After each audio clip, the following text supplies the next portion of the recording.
stroke.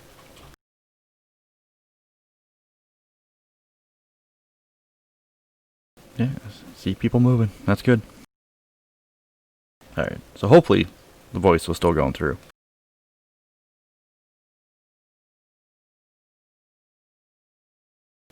So yeah. So I guess... Oh, sorry. I was just going to say then, I guess, feeling the futility of the situation, Cramson will take the second coin. Okay. Oh, he only took one of them? That's what you said, right? Yeah, I only took one coin. I figure the intent was to have multiple people have coins, right? Yeah. Okay, I just missed that. I thought you grabbed them both. That's fine. No, I grabbed only one. I was doing it to show you guys that I essentially believed this dude. So yeah, with that, he gives a slight bow. As he comes up, he just fades out.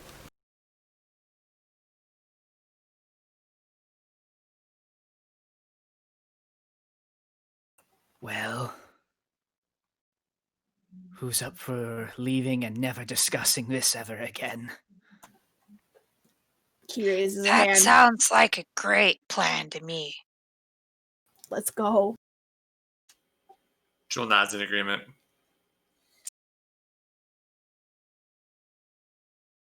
Alright, you guys begin to make your way out. Takes you good 3.5, 4 hours to finally get to the surface. Yeah, and as you come out, you kind of have to squeeze through some real tight spaces to kind of come out. When you do, you come out of the rock face that's got some bushes right in front of it, but you can see like a game trail that goes down. You can tell it's been used. As you follow that down for about 30 minutes or so, you come to a spot where you see just a bunch of stressed and busted wood scattered around. As you get closer, you start to see more pieces, and it starts to kind of click. This is from a wagon. As you get closer, you see 3 or 4 wagons that have just been completely torn apart. I suppose this solves the mystery of who's been raiding caravans along the route. But we can't tell them who it is. I admit I am a little bit curious as to the extent of the spell, but probably best we don't try anything too cheeky at this time.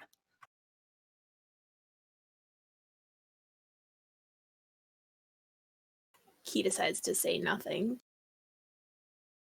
He didn't say that we can't think about it, but we can't speak about it. That's the rub, isn't it? And That's our intent. Until we get to a place that has paper, then maybe Key will message the rest of the group what she's thinking.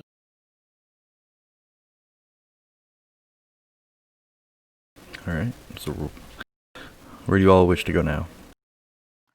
Back to town. Back. We Get need my to armor. sleep. It has to be like nightfall by now. Oh yeah, it's dark.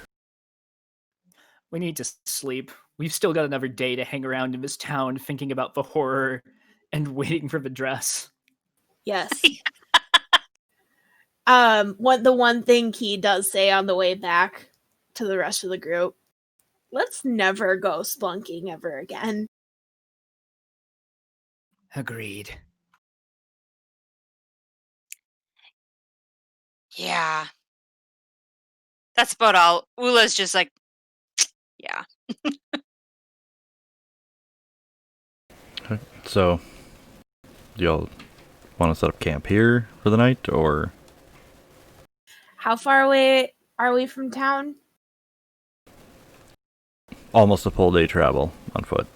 Ooh. He doesn't Wow. like it, but definitely need to sleep. I guess we were traveling very far sideways, but yeah, I guess we'll have to set a camp. Well, on the plus side, by the time we get into town, the dress might be ready. Yep. And there's plenty of wood for a fire. Ooh, no. You're not wrong.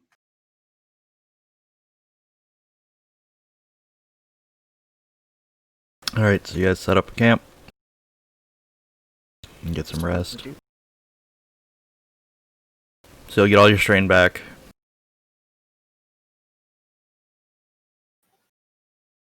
One of the things that Key will do around the campfire, at least to Jewel and Cramson, is she's gonna use a stick in the Poke 'em. dirt to write out the word research.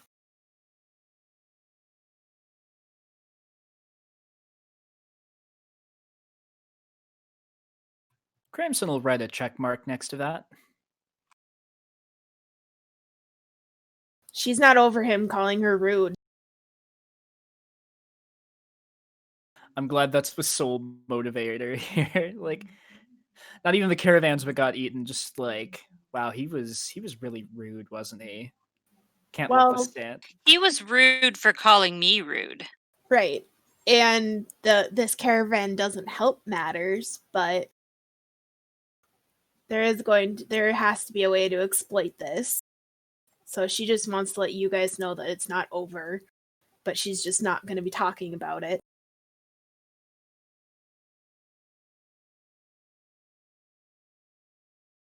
All right. So how do you set up a watch around the fire? Key will take first watch, mainly because her strain wasn't as bad as everyone else's, and they deserve the rest first. Okay.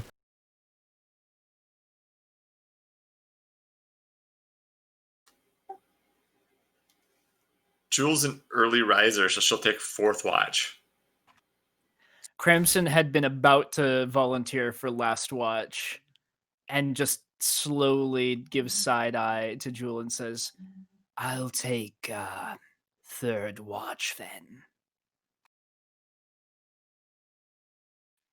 Wake me up in a couple hours. Okay. Wake me up when September ends.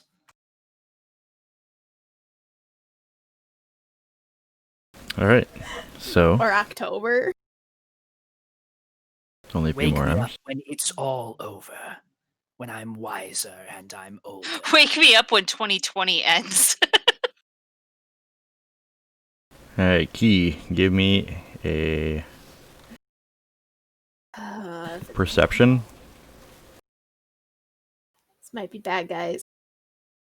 Let's see. Do you have your light going? Sure. Okay.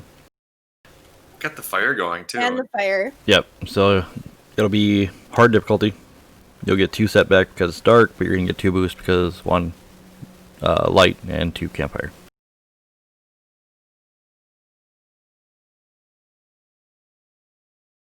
All right. I'm a little shocked. So That's not bad. throughout your shift, kind of looking around. Every now and then you hear something. Seems you think it's out of place, but it's hard. You're not really used to being out, especially in the mountains, and especially at night. But you hear probably some game nearby, rustling through the woods, and through underbrush and such. Rabbits, stuff like that. But so far, all's quiet.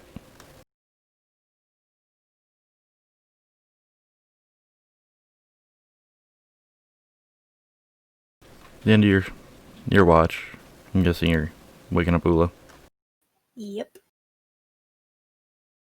Alright. Ula? Ula gets up. She takes her spot by the campfire.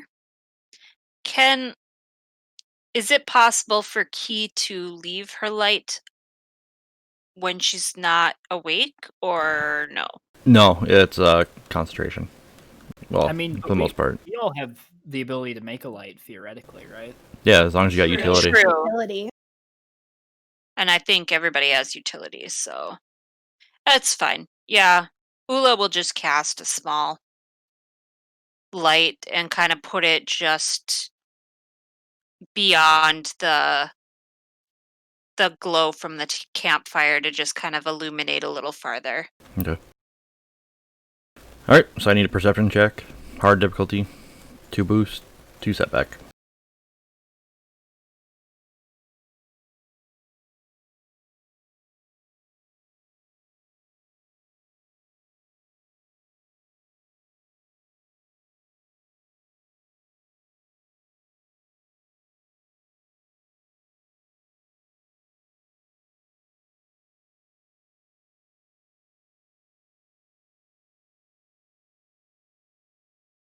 Alright. So, throughout your watch. There's no difficulty in that. Alright. It's kind of wondering why there's no purple. I'm like, Well, I was like, technically wow, that's a great roll. there was setback, but here, yeah, I thought too when after I did it, I was like, wait a minute, there doesn't seem to be enough dice. Let me throw a few more dice up. Dead men don't roll difficulty dice either. But dead men do roll down hills.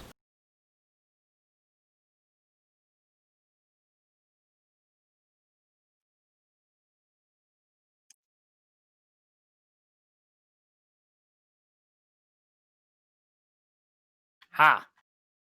Alright, so just 1 failure. So 3 successes and 3 advantage. So, throughout your watch,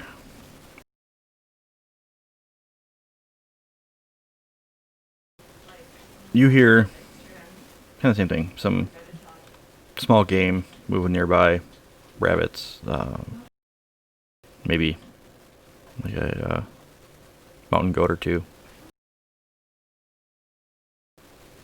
One thing that catches your eye as you're kind of looking around is you start to kind of see off in the distance towards the horizon where you can see a little bit of light, a large black shadow moving across the sky. It's not heading your direction, it just goes from east to west. Does it look like anything?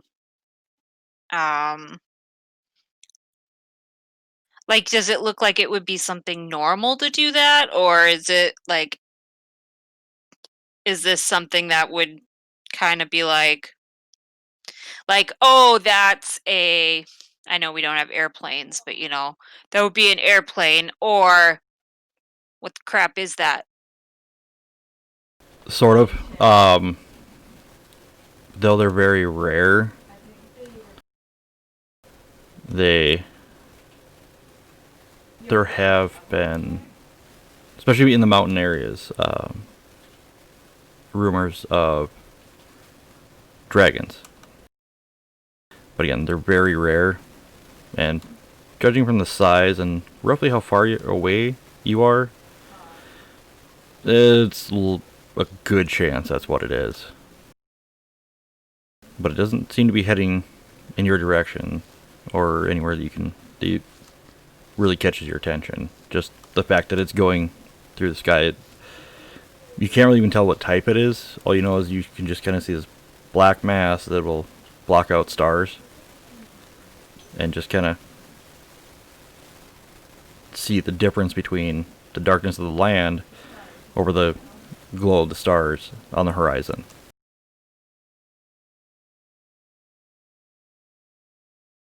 Okay, well, she will file that away. But the rest of it goes by quietly.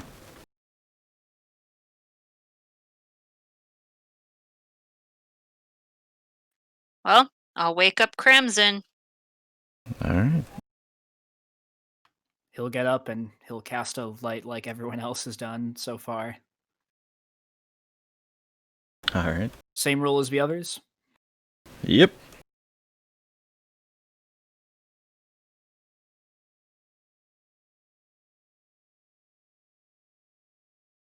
Well, I was very well rested.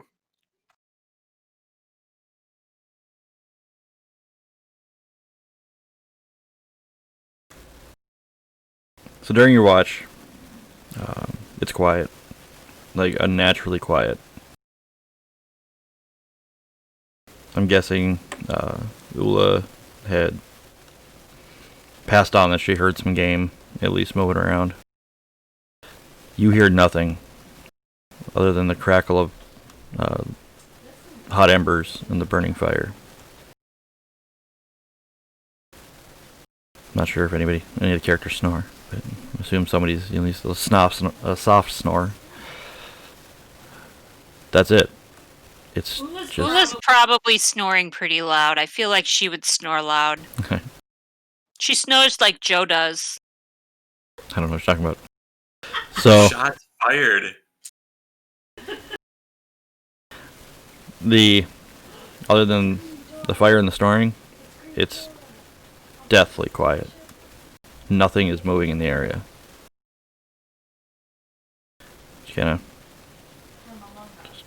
Are you just concentrating on the fire, or? Cramson honestly is just gonna try to make the best of a bad situation and just pulls out his lute, like plays around with it a little bit. Doesn't quite play a song. And he's trying to be quiet because people are sleeping, but just sort of Soft strumming.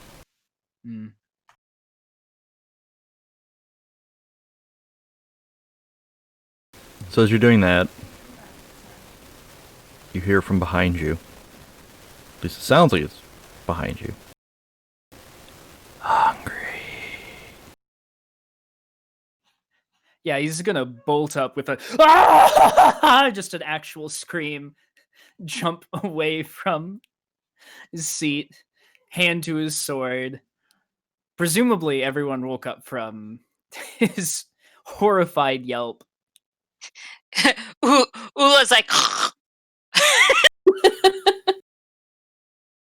and she kind of sits up like, So as you jump up, yell, do you turn around and look? Oh yeah. You see Garnd on the ground, laughing hysterically.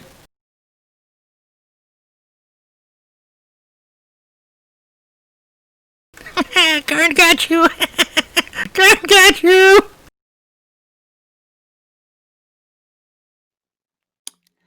Cramson's going to take his time formulating a response. He counts to 10 and then says, Garn, do you know, if you hadn't saved our lives down there, you would be dead right now. I want you to know this. That's the sort of thing that people stab one another over. So he starts to catch his breath. Got you. Walks over and just kind of curls up.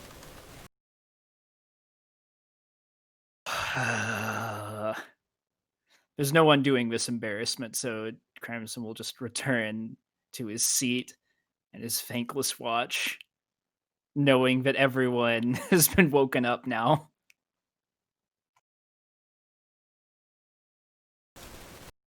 Yeah, I mean, it's still definitely quiet.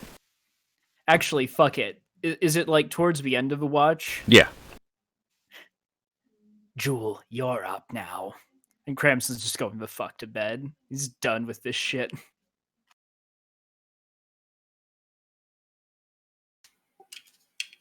Somewhere in there, Jewel gave Garn like the thumbs up, like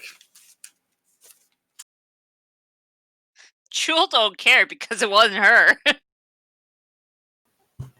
Yeah, I'm pretty sure Key just kind of grumbles because I'm sure she's like me. Like the minute she wakes up, like don't talk to me, and just rolls over. Doesn't really care what just happened. Even though out of character, I'm laughing my ass off.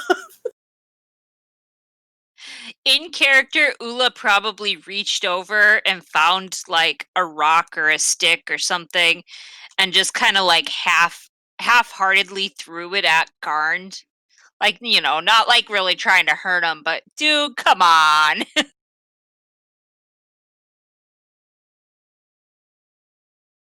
Out of character, incredible prank. In character, Crimson is so done with this bullshit. Not gonna lie, when he said that, when he whispered that, it freaked me out. Really. I mean, I wondered if they'd try to pull some sort of, just remember, we can find you anywhere. Yeah, that's kind of what I thought too. All right. So is it still dark? Is it starting to get toward, like, are we getting towards the gloaming here where it's starting to get light out? It's starting to get a little light out on the horizon. You can see the glow is getting slowly brighter. All right. Julie's going to put a pot on for some coffee. She's going to walk the perimeter, keep an eye open, but she's not going to cast a light. 'Cause if it's getting light out already, then your own light kind of works against you in that sense. Okay. So this will be hard difficulty. It'll be 1 boost instead of 2. You'll still get the 2 setback, just because the whole dawn and coming up, it's at times makes it harder to see.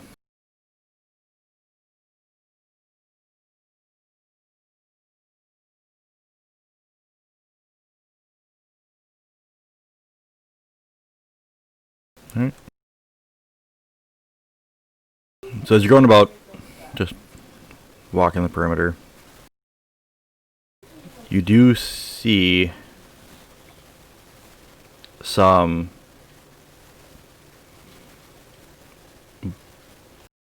kind of like a bloody mass sitting. It's a little ways. It's probably about 30 feet or so from where everybody's camped out at.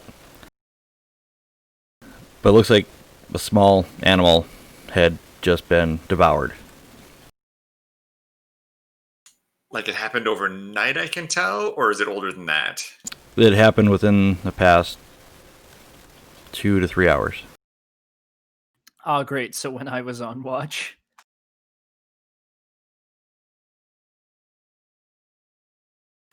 Small animals die all the time. I mean, there's foxes, there's probably owls or eagles, or maybe not eagles at night, but Night eagles. they have black eyes like the coins we were given. Yeah. Maybe that's what Ula saw fly over, was a giant night eagle. Could be. Never know. Never can tell. Yeah, she couldn't quite identify what it was, just it was a large black mass that was moving through the sky. I really, really wanted a triumph there because Jewel was going to find some more wild strawberries or something if that had happened. If we woke up to Jewel making fucking crepes or something on the campfire, Cramson would be feel- like, fuck it, I'm out. I feel like that would just end up like, like Luz and his bakery in the back of our ship. Scones. Let's see. So, for your threat, when you go back to camp to kind of get some coffee, without really thinking about it, you just kind of grab the pot and, get a little burn on your hand. So just go ahead and take like a strain. But yeah, sun is starting to peak up higher over the horizon.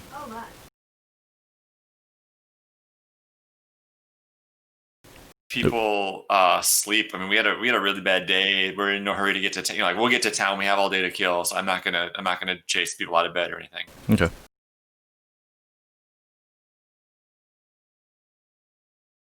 So, say a couple extra hours go by, sun's in the sky, and everybody starts to stir.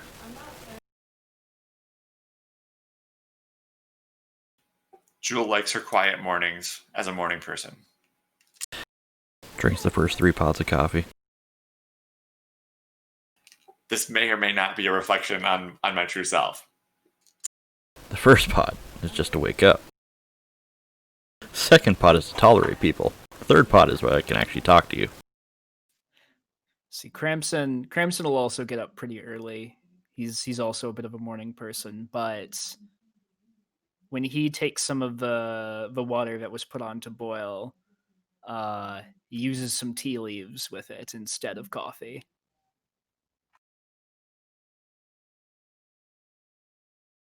When Ula gets up, she's just like, she just grabs whatever. Same with Key. She's not a morning person. Oolong doesn't drink oolong tea. She drinks whatever. If we have oolong tea, then she will drink it. But let's face it, she's not that sophisticated. As long as it's some sort of go juice, Key doesn't mind whatever she's drinking. Caffeine. She's probably only drank tea, so I'm not sure she's ever tried coffee before, but she's not picky. So you all get your go juice and some food. You begin to head back to the city, or the town. Takes you a while, just going through mountains, trying to get the right trails, and a lot of times it kind of forks off, and you, okay, are we going up? Does it come back down, or we go down? You reach the city not quite at nightfall, but it's late evening.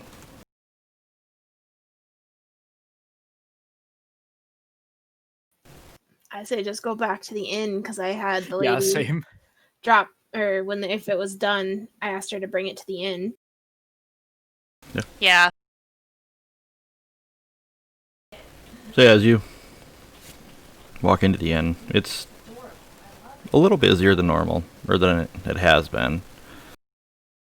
You can hear, as you approach, you can hear music coming out, a lot of people laughing. As you wander in, yeah, it's busier than usual. The smells of different meats and stews, just ales, drink, smoke, just all kind of hit you at the same time. And surprisingly, it doesn't smell bad. It actually smells quite inviting.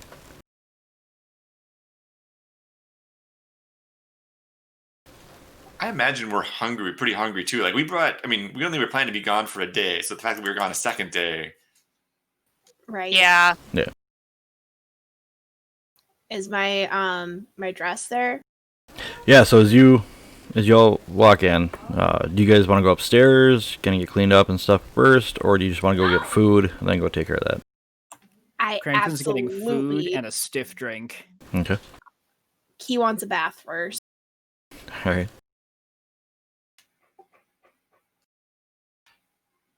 Joel's gonna ask Cramson if he's hungry. He will not dignify that with a response. Oh, you hear from behind you. Ula will also go for the food and stiff drink first. Key kind of. Plus, I think she's sharing a room with Keys, so, she gets the bath first. It's fine. That's very thoughtful, Ula. But then she kind of also gives Jewel like a nasty look, like, we don't know what's going to trigger these coins, asshole.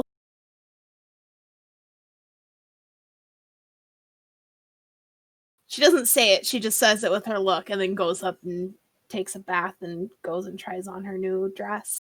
Right. So yeah, when you go up, start taking a bath, when you come out, the dress is laid out across the bed. So as you sit down at the table, barkeep doesn't even ask what you want. He just brings over almost like a small cauldron of, or pot of stew,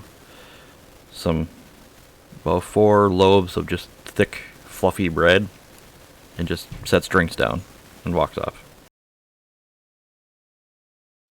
I knew I liked that guy. Quality service. Hula just starts digging in. Yeah, Daniel's doing the same.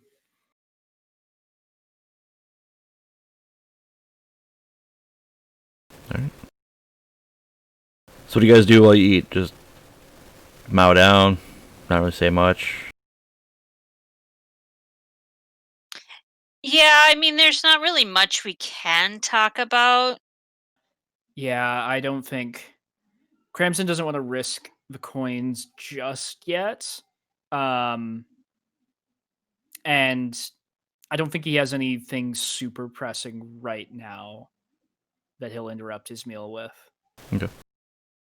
The only thing that Ula might mention is that the weird shadow thing she saw on her watch, just kind of an in passing thing, because obviously it didn't come near or anything. But, oh, I saw this when I was on my watch, and I don't know, maybe it was a dragon.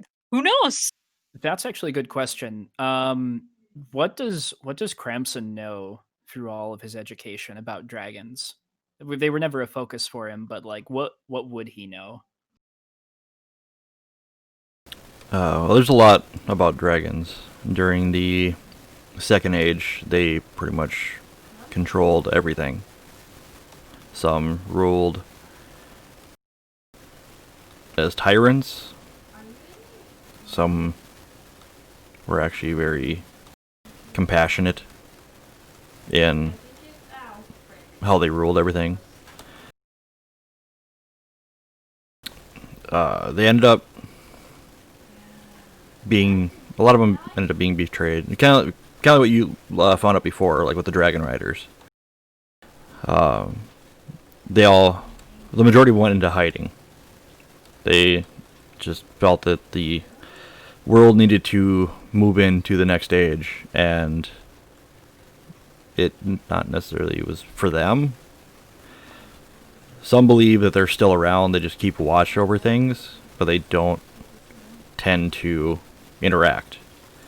Some believe they've actually gone to a different realm in general, to where nobody knows if it's actually their home realm or if it's just one where they would feel more comfortable being. But there are still some dragons around. They're rare, and they're very rare to come across. A lot of them are known as feral dragons, where they're just vicious and brutal. That is actually rather an interesting idea. I had never studied dragons in particular, but given everything that happened to us over the course of our journeys, I think it would be very fascinating to learn more about the history of dragons in a general, non specific sense, of course. We wouldn't want anything untoward.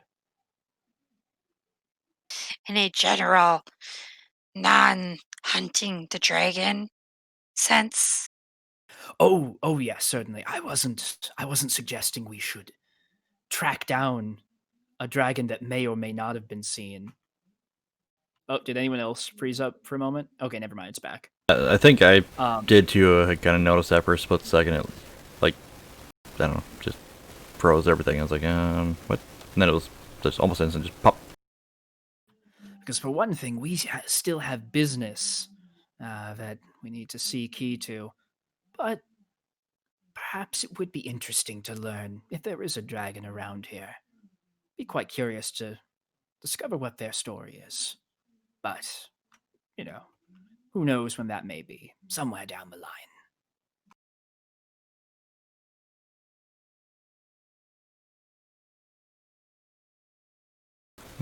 That sounds like a good idea to me.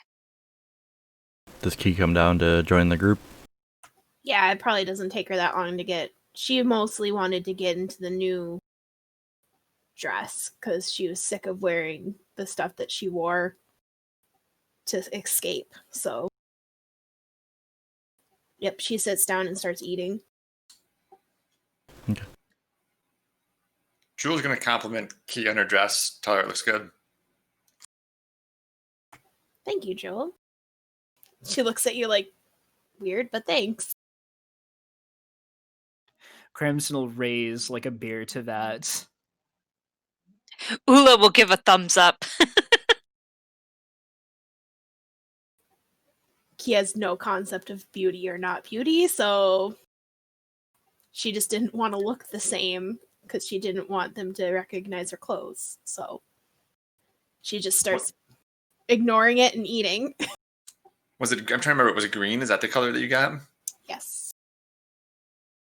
Like a forest green.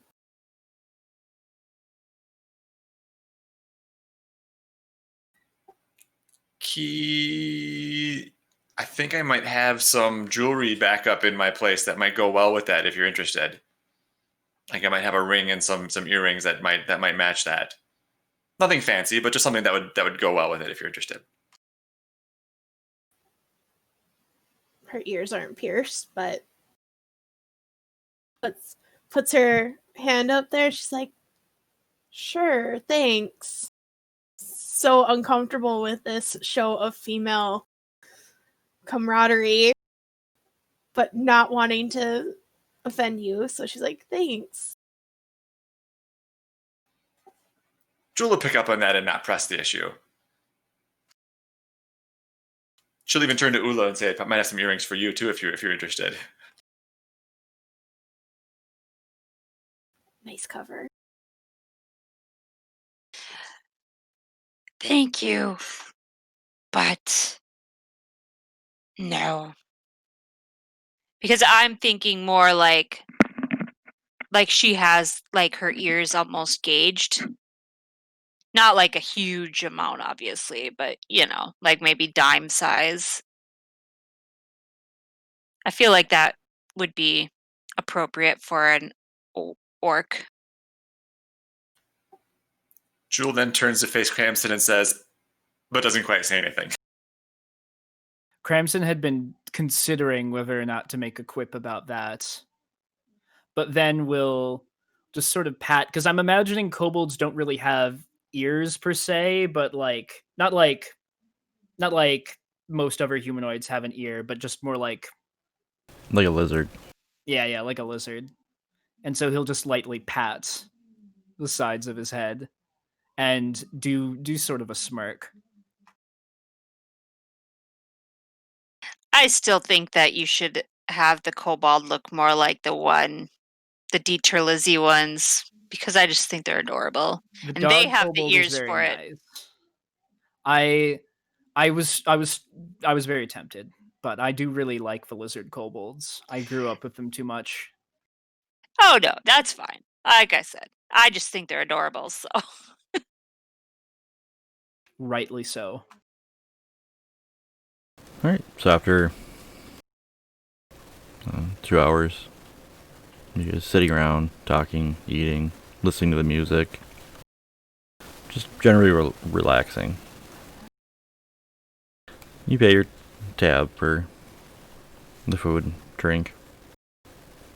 So you make your way to your rooms.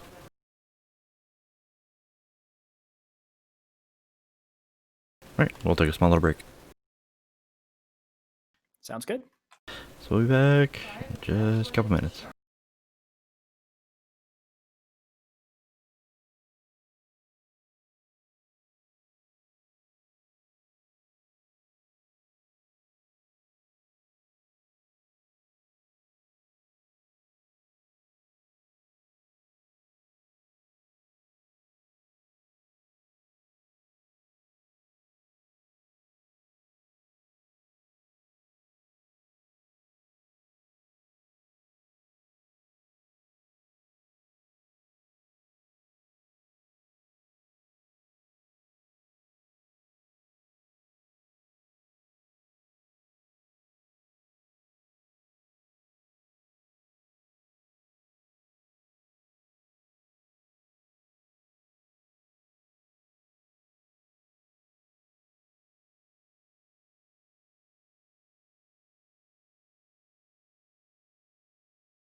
And we're back. Alright. So,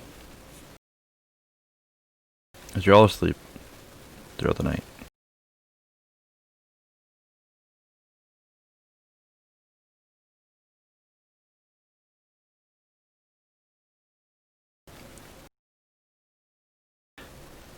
Danielle, your dreams,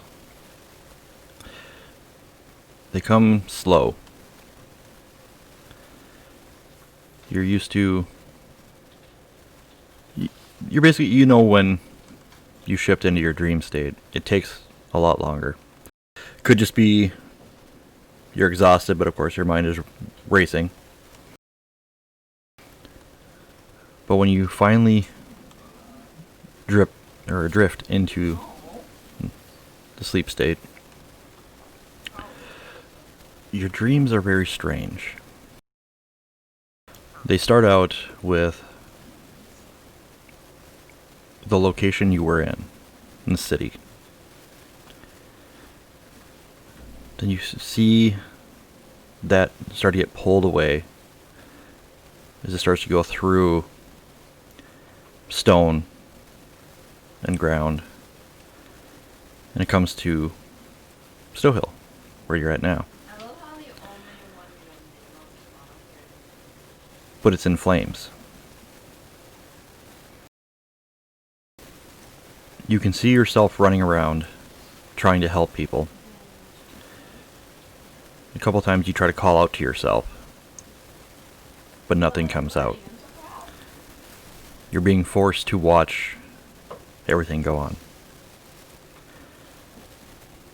With a flash, you're in another area, another mountainy region, a lot of snow. Buildings are different. And you see almost the same. A city burning. Large creatures roaming around. As you float over that, it starts to shift higher into the mountains till it comes upon a black palace. And there, you can't make out too much detail from it, but you just see a silhouette of a person standing, arms folded across their chest, staring down at the city below. And though you can't see it, you feel the entity just slowly smile. And then you snap out of it.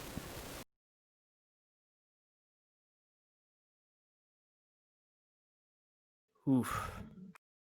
Is it still night when I wake up? It is. Daniel's gonna get the incense out to use his heroic ability. And I got to upgrade that last time, so now it only costs a single story point. Ooh.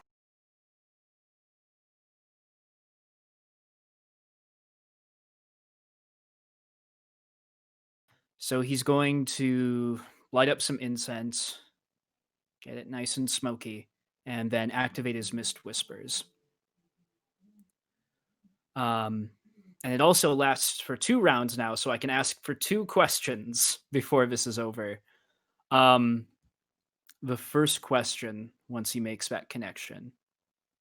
Also, this might be something that I don't know, but in the past, when I do these, do I speak these questions aloud, or is this sort of in my mind?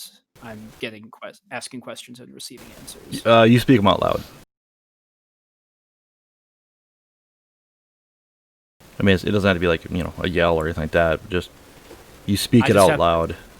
It could be a whisper. I just have to choose my words very carefully. Yep.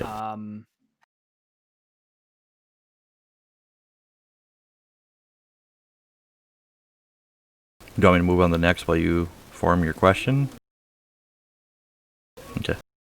Oh, no, I'm sorry, I misheard. Yes, I have my question now. Oh, okay. The first one is, Did the vision show me events truly? Were they real events? I guess, to rephrase it. Yes. The second town, is that something that has yet to happen? Yes. All right, I guess he has to go back to sleep now with that knowledge. Okay, happy thoughts.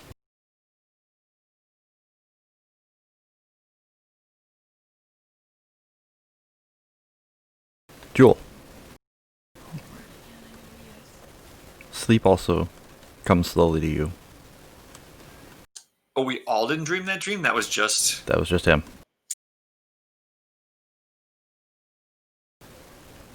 Once you finally slip into dream state,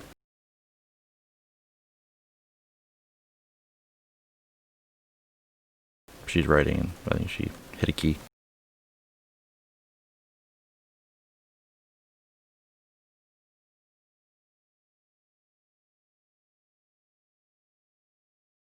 No, well, she's trying to get that going again. I mean, it's always nice to see Jin Darkstar. Yep. Totally. Sleep comes slowly. Your dreams even slower. For you, there comes a point where you're walking. It looks like it's snowing. You can hear something in the distance. It's soft at first. But as you get closer, you begin to hear screams. They get louder. As you continue to go, the ash starts to settle, and that's when it clicks. It's not snow. It's too powdery. Your breathing gets harder. You feel a sensation in your mind, and you felt it before. You just hear a voice that just says, "Together, it will be done. With your help, I will be whole." And as you start to walk up a hill, you come up and you see a city in flames. You hear screams, both of just sheer terror, pain, everything. The heat of the fire reaches you, and it's still a good distance away. You can see things moving within the flames. Some are people, some are shadows, some are things you've never seen before. You can't quite place it. They look human, but they look like Earth at the same time. From your studies, it's not an elemental. These are something completely different. Something propels you forward. Maybe you wander into this town that's ablaze. As you wander in, you look around, and you see bodies everywhere. Some have been cut down, some have been torn asunder. At one point, you see what looks like a mother trying to shield her infant, speared through the back and stuck to the ground.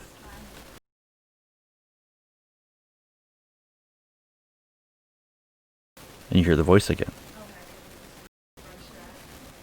will be done. Come back.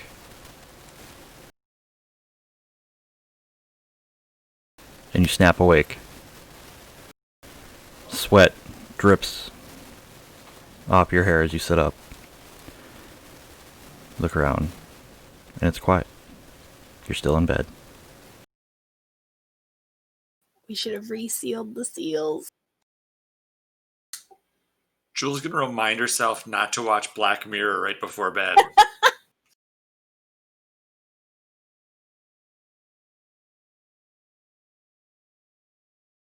Who needs Black Mirror when you live it?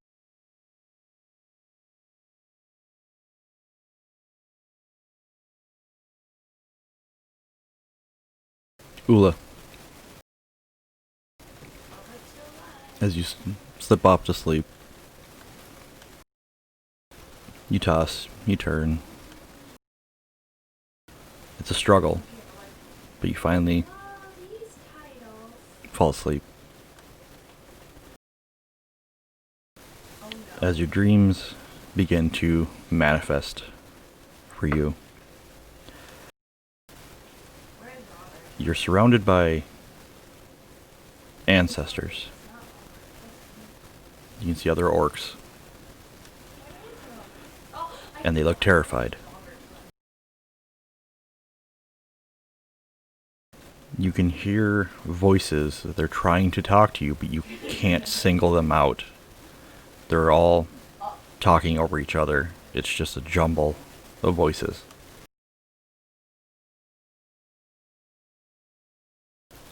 You try to move away as you can hear the sounds of battle going on. But it's hard. You have to struggle to take a step. Each time you do, your feet feel heavier and heavier and heavier.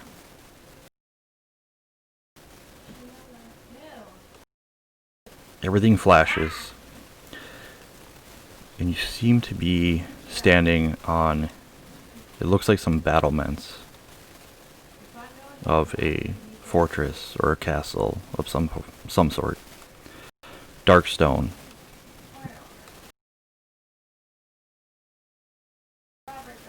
You can see Jewel,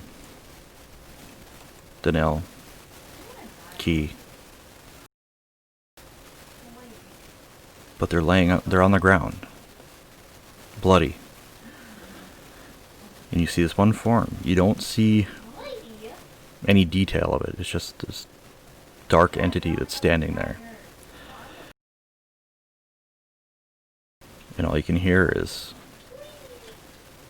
"This will be mine. You will not stand against me."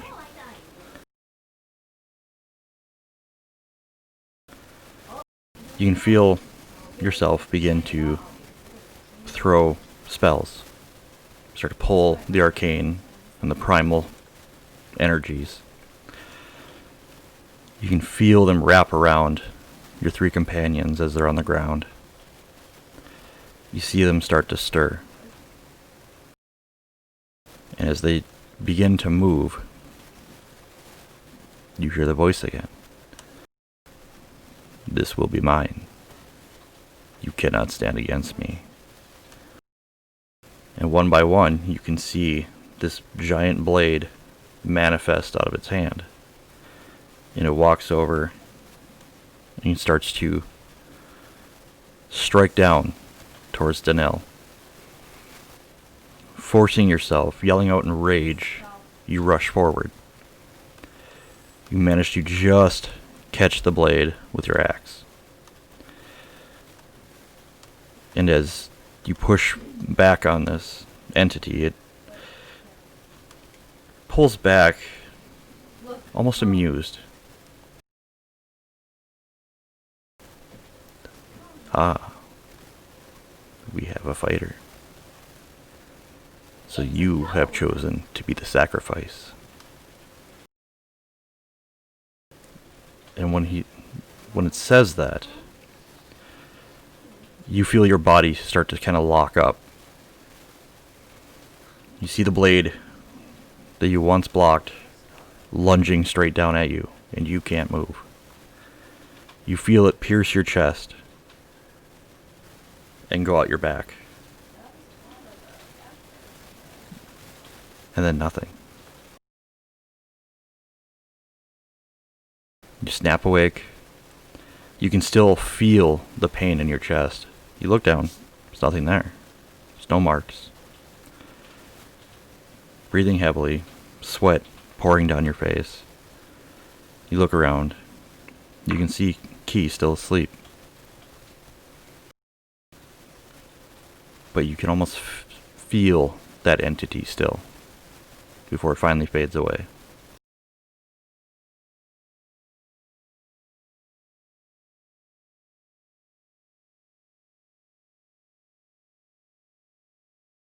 Okay, well. Yeah. I guess that's great.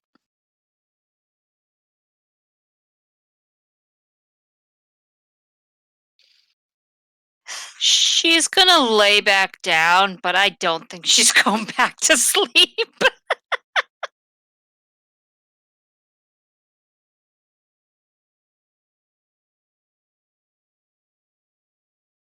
Key.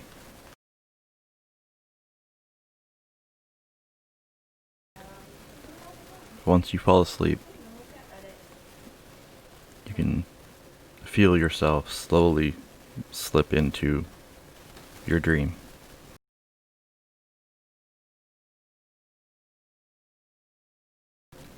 You see a ruined palace. You can hear screams, sounds of torture.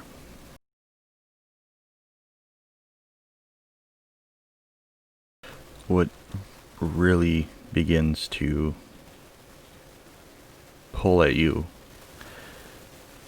is though you can kind of see around and look around and see roughly where you're at. You can't move. You can feel bindings strapped around you.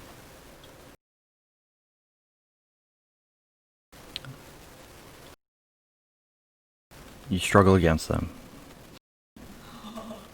And all you can hear in your mind, surprisingly over the screams.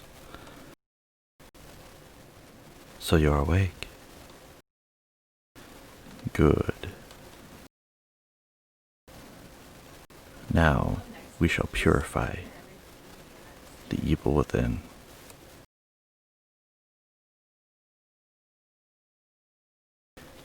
You begin to feel heat. You look around. You can smell hot metal. You begin to thrash, try to move. It's just those bindings, they're too tight.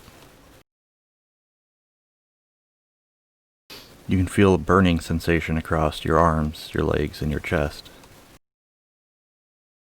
as the bindings that are holding you are being heated up.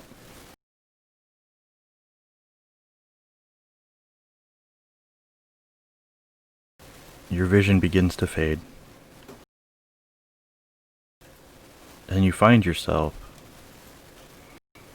upon a stormy wall. You can hear battle. You can hear strange creatures and noises you've never heard of before. As you turn and look, you see this tall shadow standing right behind you. It reaches out, lightly touches your shoulder, and turns you. You get to watch. And you can see your companions. You can see Danelle trying to help fight this other entity that's standing there. Jewel throwing spells. You see Ula trying to fight this thing off. And as she gets struck by this blade this entity is holding, you see her hit the ground. You wrench free. As you run forward, you can see the blade start to come down again. Suddenly you feel at peace. And all you can hear is this very soft female voice. It will all be okay. Trust in yourself. Believe. And as the blade is swinging down, knowing you're putting yourselves in harm's way, you drop to your knees and slide. You reach up one hand, and as you do, you see a barrier appear just as the blade is coming down, and it strikes. There's a bright flash of light. You feel yourself move your other arm to Ula, and straining against one, you're trying to help the other. And you feel the barrier begin to crack. And then you feel something bite into your hand. Damn cats. Wow. You feel pain go through your hand, into your upper chest, and continue. You snap awake, and you feel a burning sensation going from your shoulder to your hip.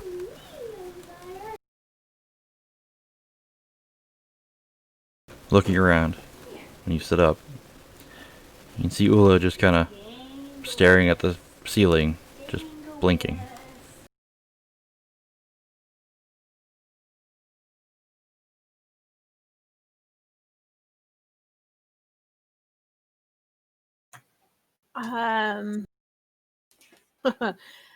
She first thing she'll do is grab her coin, her totem, and start rubbing it. And then she'll look at Ula. Did you have dreams too?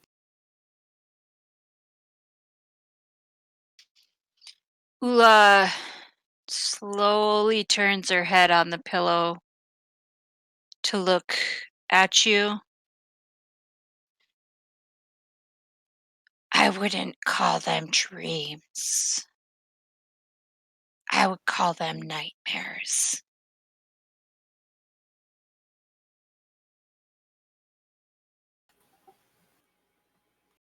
Key will relay what hers were to Ula. So basically, she'll tell you what she saw in her dreams and ask if you had similar visions.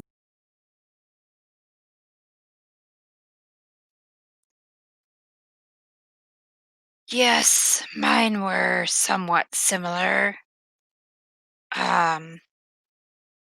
Unfortunately in mine, nobody was able to stop the blade, so that was pretty painful. Well, I also didn't stop the blade for very long. You still feel it too? Because I do. She just nods. I wonder. Also, what the sorry others- I missed that about the blade thing. Oh, Cat. that's okay. She'll say, "I wonder what the others." We'll have to ask them in the morning. And she'll just continue to keep, rubbing the coin in her hands, flipping it over, just kind of dwelling on the dream.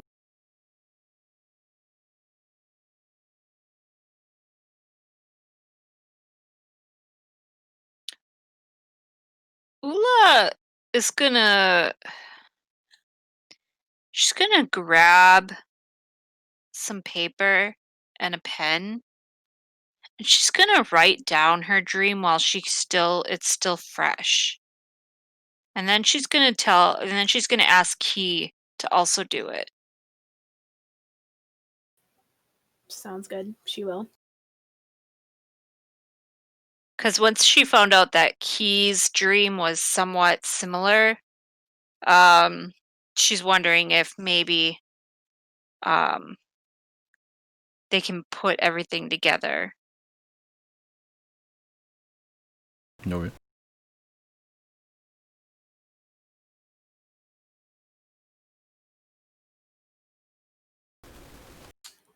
Joe, did you tell your kids bedtime stories when they were younger? Sometimes. I read to them a lot, but there's a few stories I just created. I bet they were amazing. They seem to like them. That's all I know.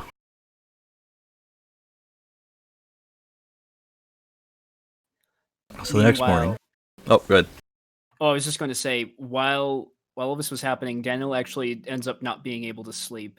He spends whatever is left of the night taking down notes on the dream and going through texts and like creating charts to try and interpret the symbols of this and glean any other information.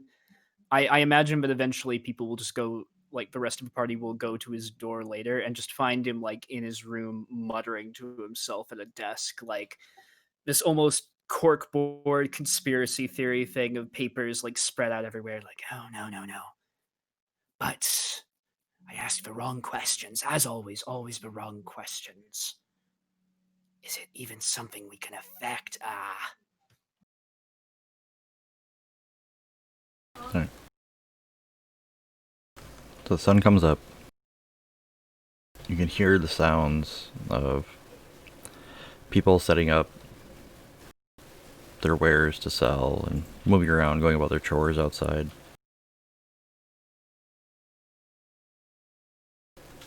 Anybody go downstairs for food?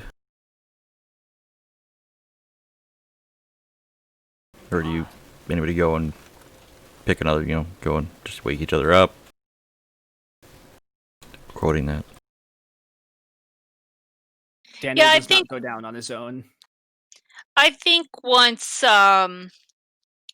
it's acceptable to go knocking on doors, Ula will knock on both of Daniel and Jules' doors. Yeah, I think Key will be with her on that. I think this isn't they both. If us two had it, it's definitely worth a team meeting of sorts. Plus, Ula knows that they're both like academics, so even if they didn't have dreams, they can maybe help and interpret them or something.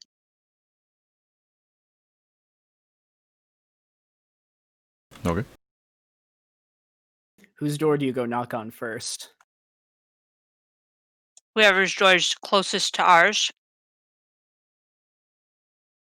Probably Jules. When you guys had checked in, they kind of stuck most of the ladies close together. So Jules first, I guess. Yeah.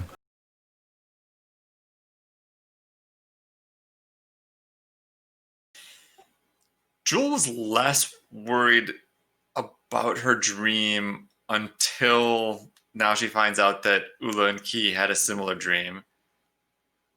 Or sort of similar. Once they tell me what theirs, I assume you guys tell me what your dream was, because mine didn't quite match up with that. I mean, it sort of did, but it doesn't. I guess I saw similar things, but not the same way that you guys saw your interconnected things. Yeah, yours was more like a call to come back. Somewhat, And it so I was think- somewhat intertwined with Daniel's, though. I think Jewel's going to be more vague in describing what she saw in her dream. And she's focused on those earth-bound men, or those men made of earth. And definitely going to, when she has time, to try to research what those are. And probably when she gets to Danielle's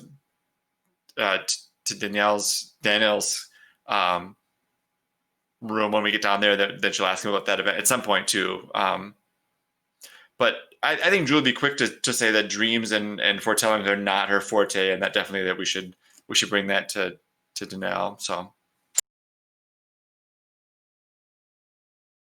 So yeah, as I Well. mentioned before, you all three come up to the door, knock on it. You hear muttering from inside, but no immediate response. And if you open it, you'll see him there scribbling furiously in front of his conspiracy board. Just, but there's no connection, no lead. How do I piece this all together? Well, we'll open the door, or Ula will open the door, since he didn't answer when she knocked. And she kind of stops and looks at Jewel and Key and is like, well, I think he had one too.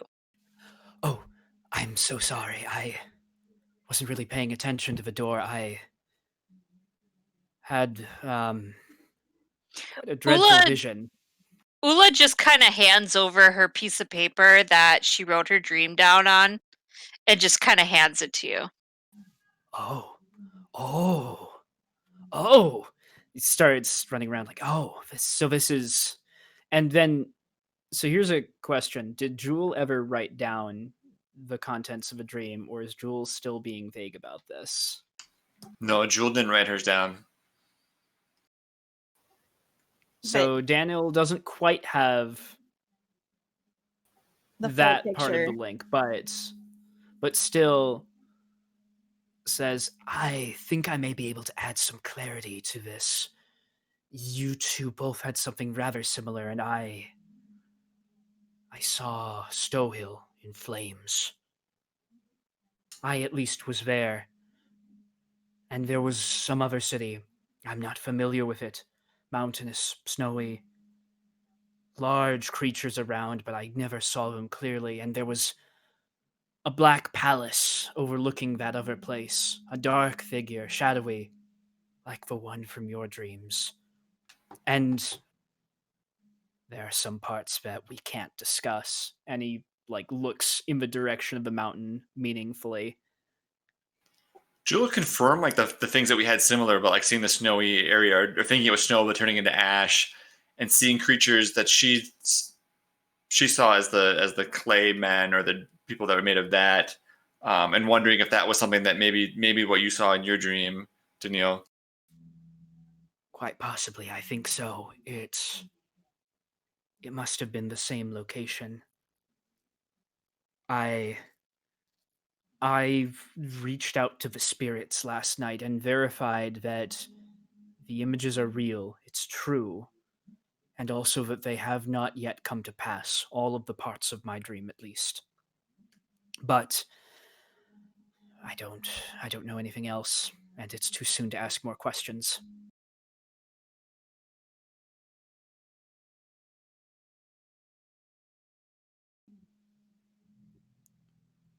Key, you're that person that you need to speak to in the town.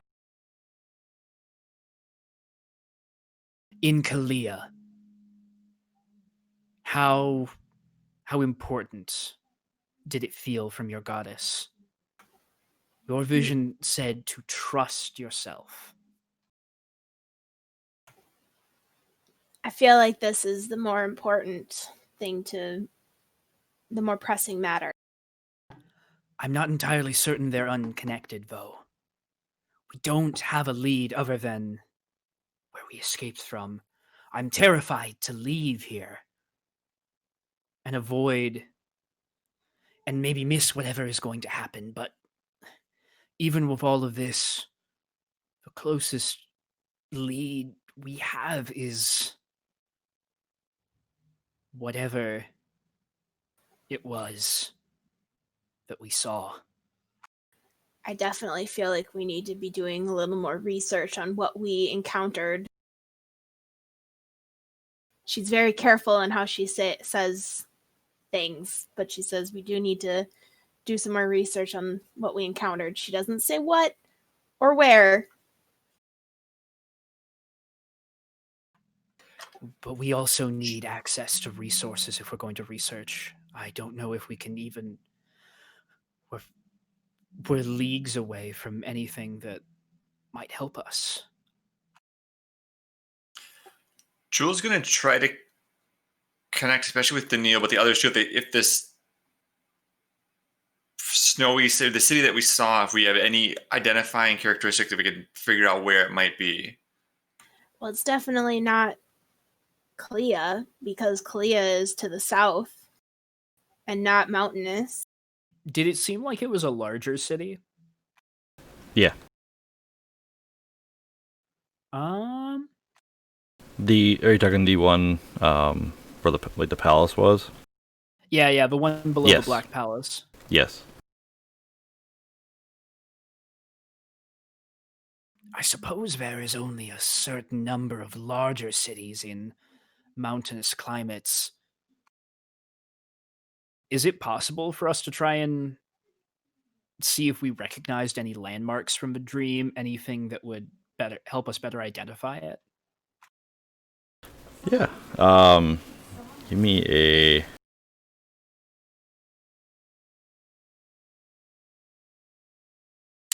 Knowledge geography? Yeah, I'm just trying to think of the difficulty. Give me an average knowledge geography. I am actually going to flip a pip on mine. So I would be no help on this because I've been a grand total of 3 cities. Nice job, Pip well spent. Black Plate. Palace. Oh, sorry, Palace. I dyslexia read it. It makes sense that Ula knows nothing about it. Yeah. All right. So, from what you remember of the dream, you've written down, looking at maps. Not ones that he's drawn. Right. He knows a lot about maps. He just, is not maybe the best artist. I know a lot about music. I cannot make music, so I get it. You pinpoint the area of where the palace is. To the northeast, far north, from where you're at, there is a large city called Kutrov. And that is where the Black Palace is.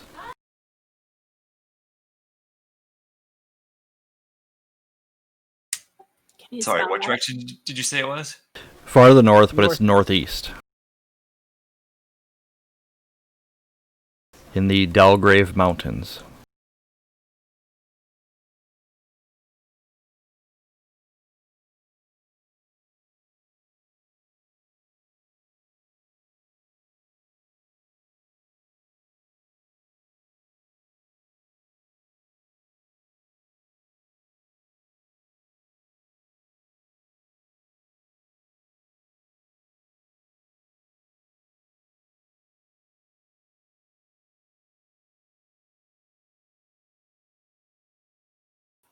Maybe if that's where we need to go, it might make sense to go to Clea first if we're going to have to travel so far.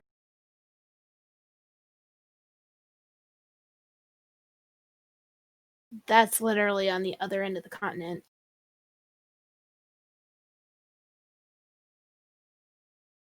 Oh, you could just double Yeah. back. Yes, I imagine if we were in the vision, then whatever is going to happen here at Stow Hill will most likely happen before Kutrov.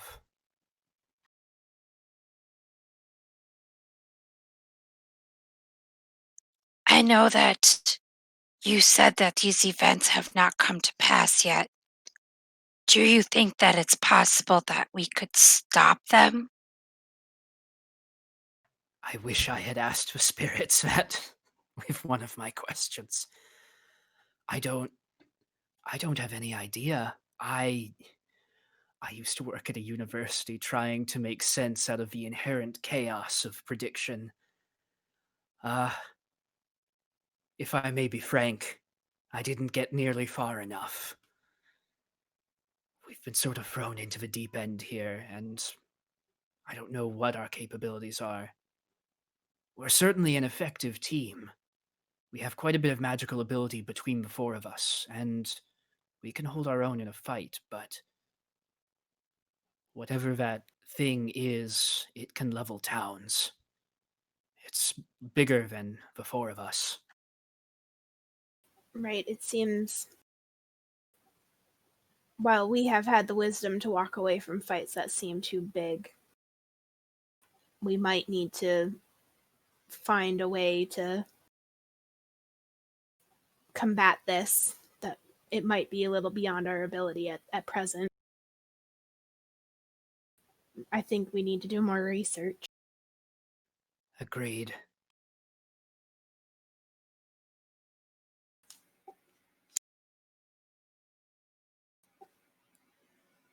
Jewel is going to vaguely talk about the fact that from what we gathered from the tomb, we do have some names, some specific names of things that maybe we could find in libraries that might lead us to more information.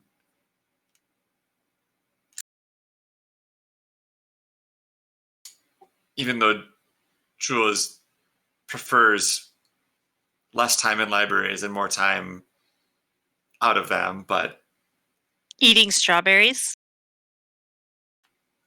she's more of a real world person than a library person. Right, but at the present, we don't have much leads to go off of in the real world beyond Kalia and doing more research. Right. I fear we may need to leave soon, either to Kalia and see if the gods have any sort of assistance for us, or to find the nearest library that we can use to research this further. Before we do, I want to see if it's possible for us to reach out to those cultists again. I know I very rudely rejected their offer because I viewed it as not worth the cost, but maybe I should reconsider. Jules going to verify one point before we get too far off about our dreams, that Daniil was the only one that saw this town that we're in now burning, and the rest of us did not. Correct. Yes. Correct. I also, if I recall correctly, only saw myself at the town in the vision, whereas most of you saw the rest of us at some point. I did not see you in the rubble. I was running around alone. Maybe it's plausible with us not being here that those events will not come to pass.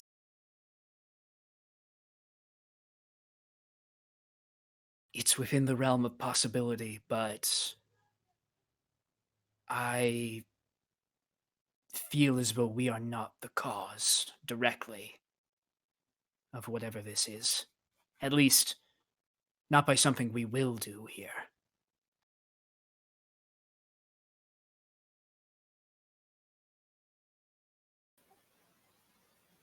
So, out of character, if we wanted to maybe leave some sort of protection spell over the city, Would that be a utility spell? Or would it be an augment spell?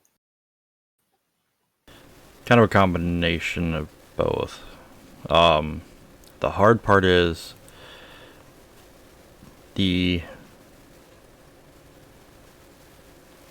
most of it would require a lot of concentration and just continuous concentration. For an extended period? Right. Now you could perform rituals to try to do it, and hopefully that sticks.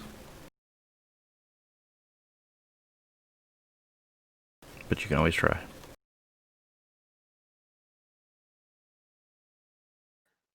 This might be time to backpedal quickly. What does the local authority here in Stow Hill look like? Like who is in charge of this area? In charge of the city, there is a mayor that is basically put in charge. They do have soldiers, general militia. Not a lot, because it's not that large of a city. It's big, but it's not, it's still kind of a town, it's a town. So there's, estimating, even just from what you've seen, there's probably about 20 to 40 town guards in the area.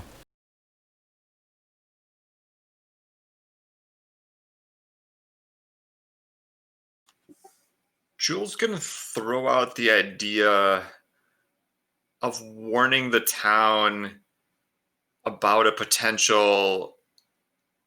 I'm just gonna say like bugbear. I'm gonna make up whatever that we know does exist potentially in this area that is nothing related to what we're not supposed to talk about,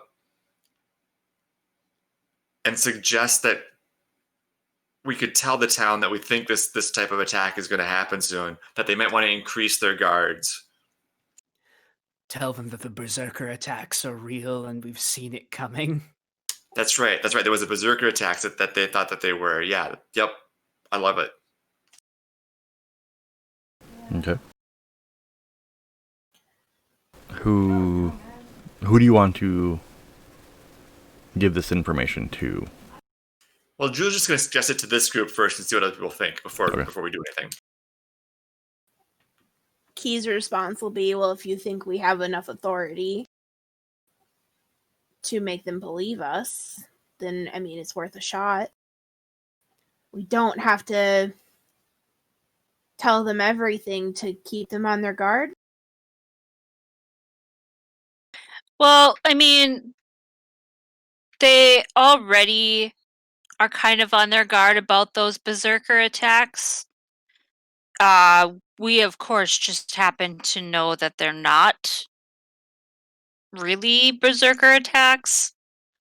But I guess there's not really any harm in maybe telling them to step up their At least in the security. city. Yeah, like in the city. Because we wouldn't be stopping the pickings for our newfound coin friends. I suppose there's no true harm so long as we're careful in what we say. I fear it may not be enough to make a tangible difference, though. This might be a weird question because I know you were working on reworking the Pantheon a little bit earlier. And I know Yes. that when we had last discussed it as a group, we threw out a lot of ideas, but I don't know if we had fully settled on things. And I only half remember most of our ideas. Like, I think I made a death god who was very associated with images of farmers. Like, Oh yeah, that is. Write it down. Zemtal. right. He's also known as the Somber Plowman. Somber Plowman, that was the name. I suggested it and I couldn't remember it. I'm wondering if there are any temples in the city that are kind of anti-undead, maybe? sort of the sort of thing where we could maybe try to reach out to a local god's followers and just say, "Hey, could be problems in the future. Maybe it would be best to be vigilant. Work your prayers and your magics and whatnot." Daniil is someone who studies omens. You could try to bluff that you had an omen of undead, or is that too close to the mark? I think that might be too close to the mark. I think we need to steer clear of even like associating this to the undead. It's a very dangerous game we're playing, especially when we don't know what consequences may exist for us for some Right. things. I I'm fear. just No, go ahead. I'm just gonna suggest that perhaps we should just move on, and what happens happens. Perhaps if we're not here, it won't come to pass. But if we don't say anything, then we can't get in trouble. Well, and if we don't say anything, then it's almost like fate's running its course. I do not believe in fate. Not truly, but I think Ula might be right in that if we sit here agonizing over the future, we're not actually doing anything to fix the problem.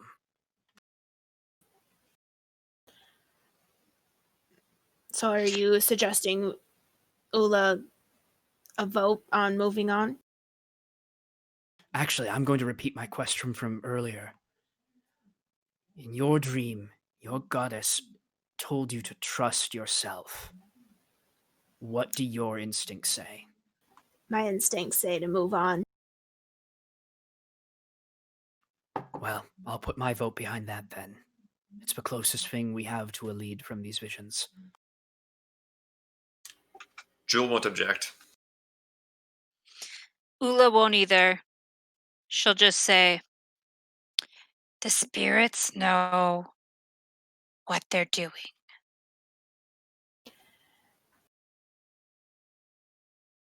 As we make the decision, Key will keep, her totem, her coin, keep flipping it in her hand, and in her mind, she'll say a silent prayer to Fiona, asking for her to bless and protect this town. Okay.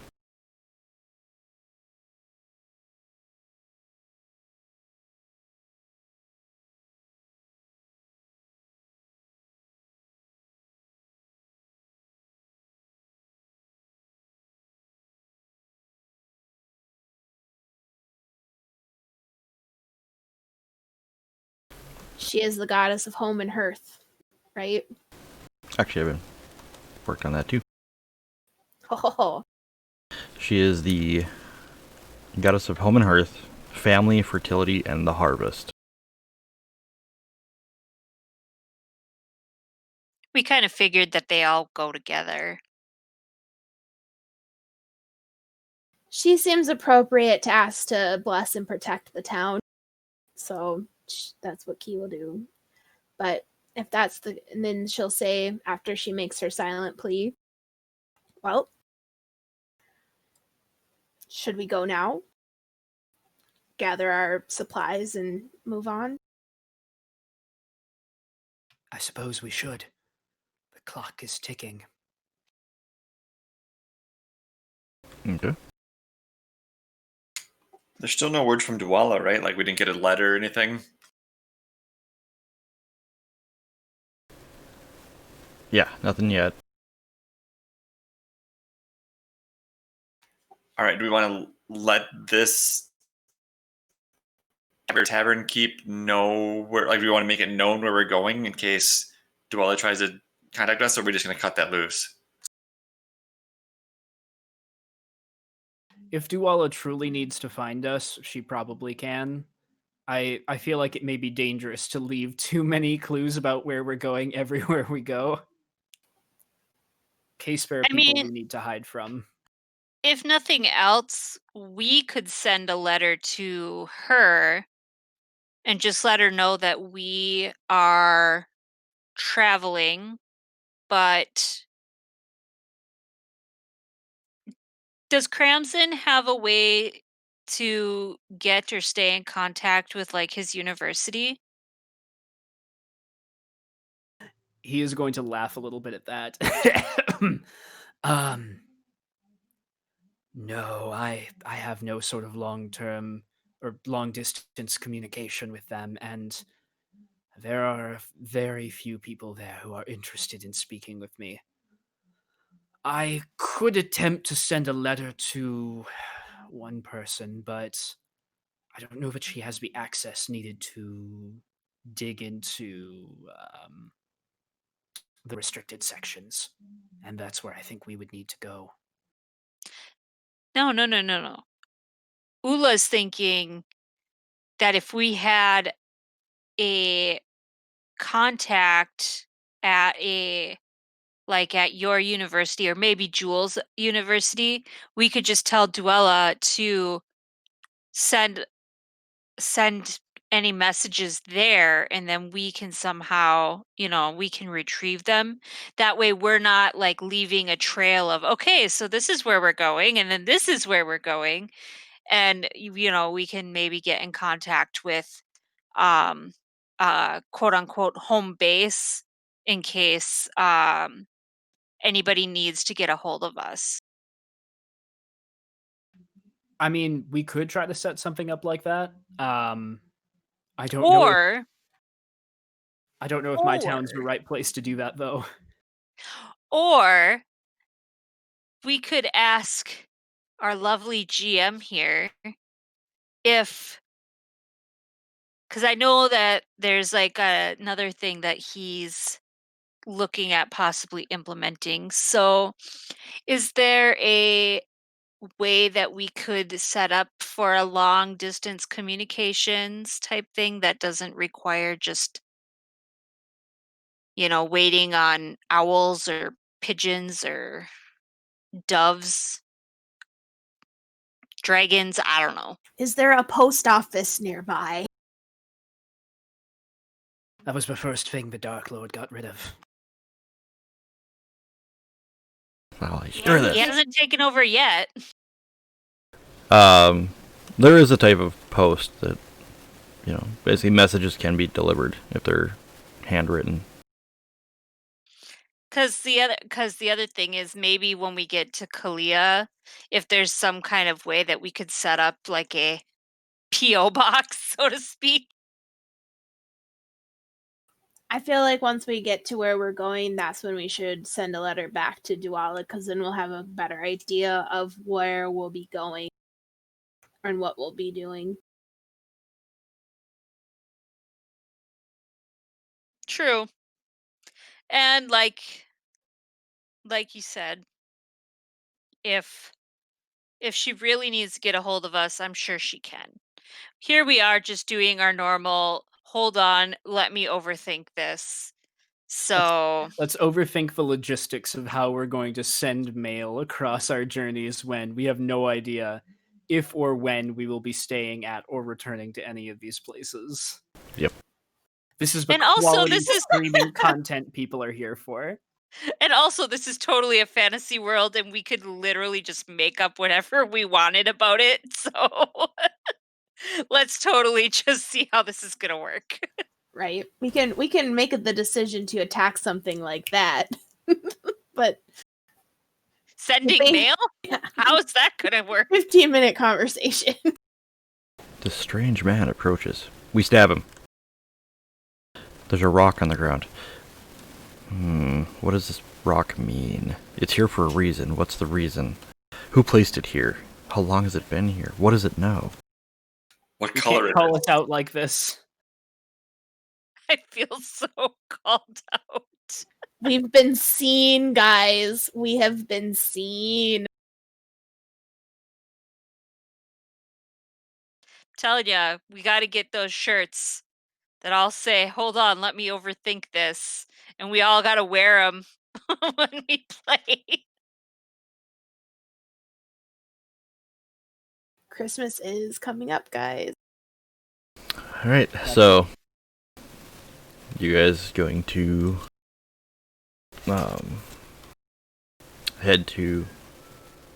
head out of the town? Does Cramson want to talk to those lizard people or no? At one point you mentioned that, but I don't know if you still. Honestly, like I regret my choice, but let's just live with it. We've already committed to let's not do anything. Let's just go. I don't want to waste our time more with more waffling. All right. The only thing that I think we should do is just replenish our packs, just so Oh yeah, we don't Yeah, starve just in the mountains. just stock up and then make our way to our next destination. Never know who's going to come along to give us a quest. or if some sort of hole opens in the ground and takes us into an underground hellhole. Or we trip over a rock and wonder who put it there. And what does it mean? Why did they want me to fall in this spot? All right. So yeah, it's easy enough for you guys to start gathering up supplies. You can even get some little bit better rations from the inn here. Once you guys pack up your gear, head downstairs. Garn's already down there. He's actually been helping to cook in the kitchen. He is a man of a million traits. It's like a house elf. He sees you, comes running over, kind of pulls his little pack out from one of the chairs. Where do we go? To Kalia, I think this time. Okay. Up for another adventure, Garn? Yep. Guard ready. Guard ready. I love that we have our little mascot, Garn. I feel like we should give him a sock. At least that way he's with us, like by we should choice. I feel like we should give Garnt some equipment. He's always been with us by choice. We have True. given him He equipment. does have equipment, remember? Oh, He's I- got let him bone take- armor and Yeah, we let him take the spoils that we think aren't going to kill him. Yeah. and Need to get- also we promised him some better, different armor, I think. Yeah. That's right. I promised him a fancy skull helmet later on, I'm pretty sure. Something like that. Something about armor is in the north, which now is relevant because we will be going in that direction. Yep. Yeah, the skull helmet Ula wanted. Because she wants to That's right. kill a big beastie and get a helmet, or make a helmet out of it. Yes, because I want to be scary. Alright, so as you guys kind of wander around town to get various little stuff for your packs to kind of top it all off.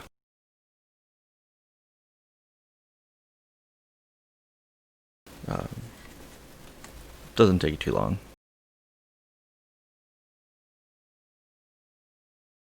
You do come across a stable. They do have horses.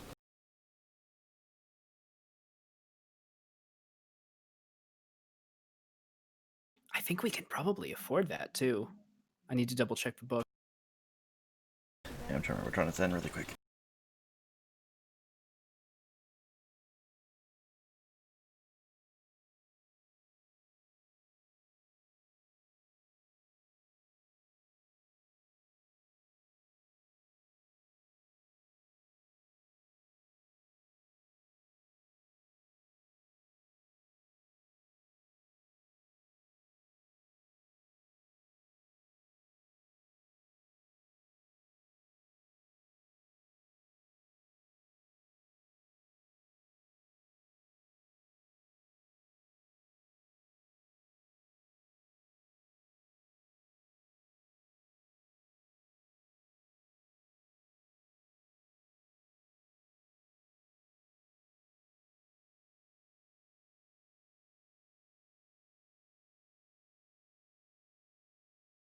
All right, so Yeah, that's definitely buyable. It would be like 4 gold pieces to get like a riding horse.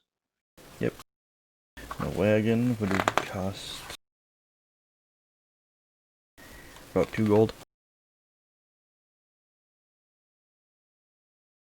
Yeah, honestly, Cramston will buy like it'll be more like a pony for his size, but like basically a good riding pony and saddlebags. Okay.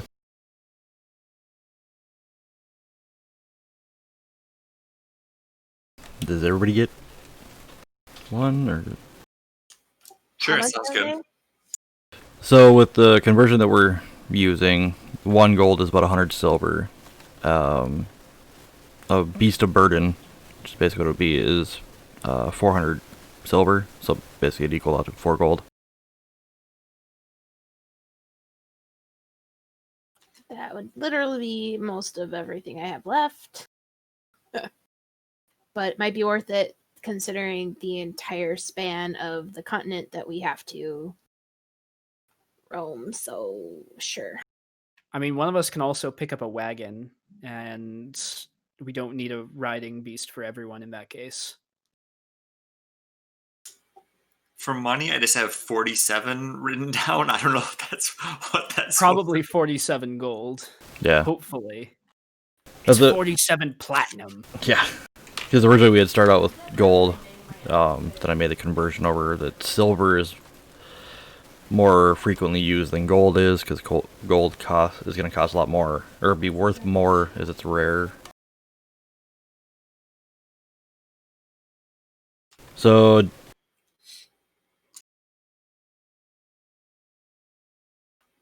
So a horse and a wagon and some supplies is what then, like 7 gold.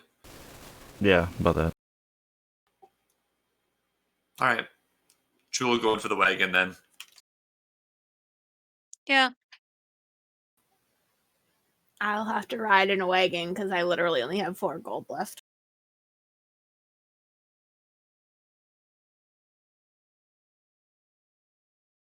Okay. But if you guys got books for me to read, that'll be a great time to read them. Honestly, Cramson probably does have a handful of books left from his academy days. You can't promise that they'll be comprehensible, but they are books. All right. So once the beasts of burden are purchased, the wagon is set up. Supplies are purchased for both yourselves and for the horses you have. You head out and begin to head south, down towards Kalia.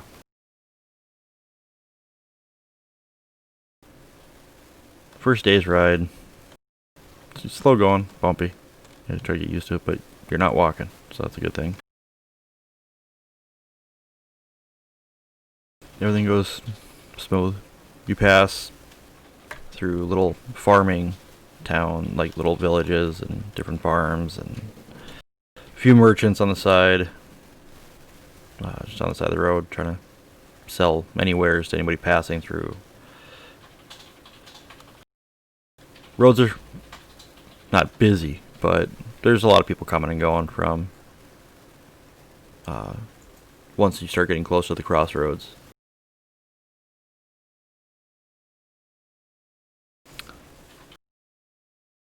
By the third night,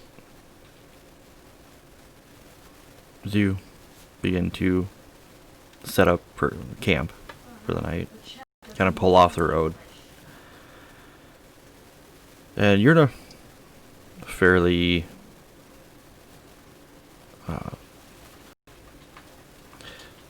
flat area, kind of like plains. There's some, rolling, some hills to it, some rolling hills, stuff like that, but it's primarily plains. You set up camp, start getting settled in for the night, just relaxing from the hard ride down.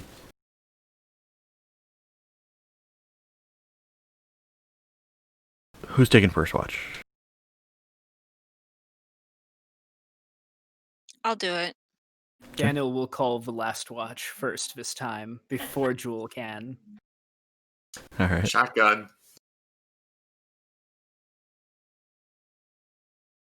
All right. So, who's taking second? Okay. Then Jules on third.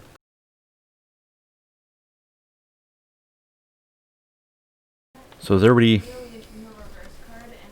begins to curl up after getting a nice hot meal in them,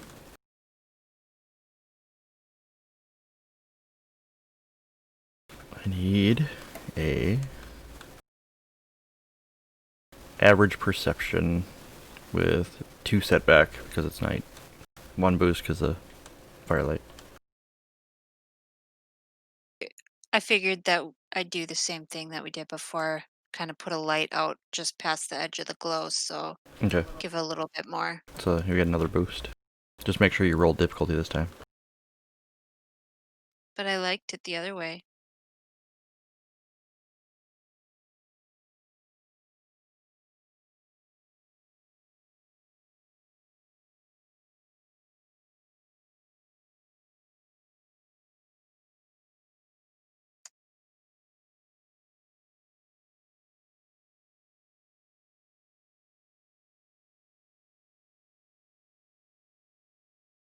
All right.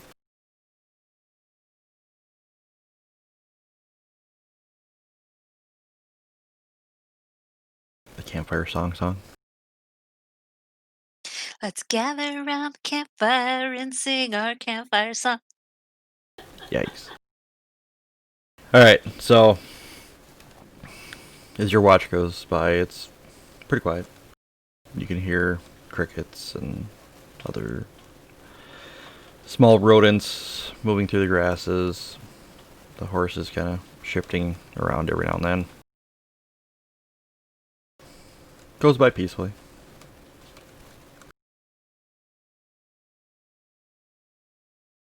Who's on second? Key? Alright. Are you throwing a light out as well? Yes. So pretty much same thing. Average, 2 boost, 2 setback.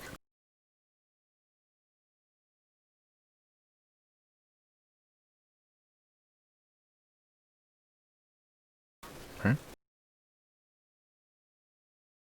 So during your watch, along the same lines, you hear some little, field mice scurrying through the camp. At one point, as you're sitting there, you see the little mouse kind of run just on the edge of the firelight. And right when it's about to get through, or get into some tall grass, you see an owl just grab it and take off. Crickets, Ula snoring, a crackle of fire. It's oddly peaceful. But your watch goes by just fine. I have a feeling that eventually Key's not going to be able to sleep unless Ula is snoring. Ula needs to get a CPAP.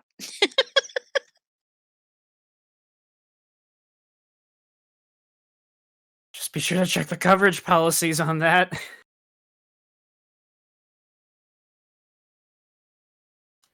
So rent it for 30 days right before you buy it then?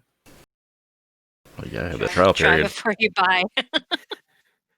Could be rented for no more than 60 days, has to be purchased or returned in the 3rd month. If I never quote a CPAP machine again in my life, it will have been too many times. But they do save lives, though. Yeah. Oh no, like CPAPs are very, very good machines. They literally saved my dad's life from my mom's wrath, so. I mean, Alright, Jewel. Need a perception? Do you cast a light or no? Yeah, I'll follow the same trick. Alright. Roll it.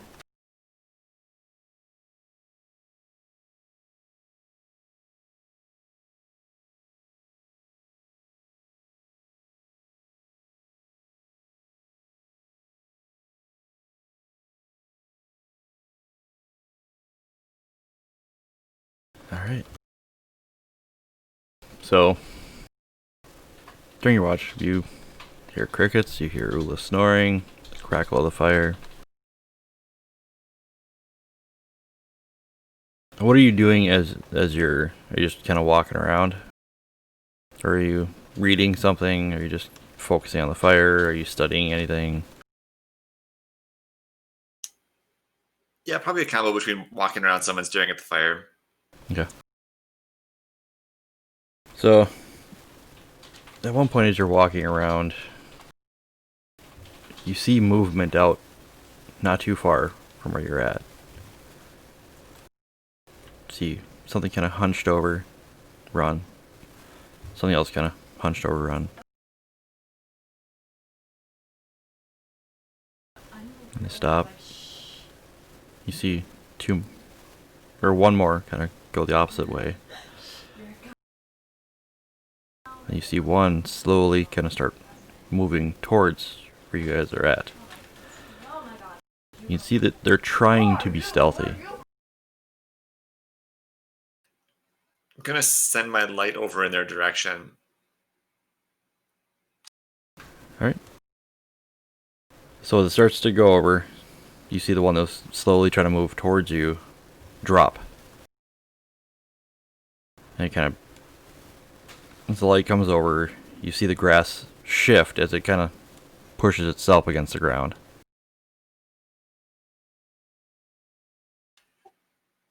Are any of...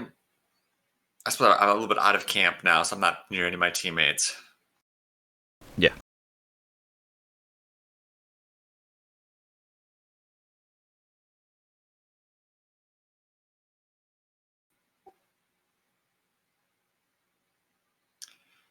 I'm going to let whatever these people know, whatever's out there know that I know that they're there, and say this is not the camp. Just not in an overly loud voice, but in a voice that I know that they're going to hear. This is not the camp that you want to attack tonight. So once you say that, you see this form kind of push itself up. Looks fairly humanoid. It's covered in a tannish fur with black spots. And as it stands full height, it looks up and you see the head of a hyena. And all you hear from behind you is and you can hear the sound of running Running towards me or away? towards you. All right, I'm going to shout to my teammates that we've got company. Alright. Need this be vigilance. Oh shit. It's the one I'm bad at with this character. Just vigilance, right? No difficulty or anything. Right. All right, we're rolling initiative.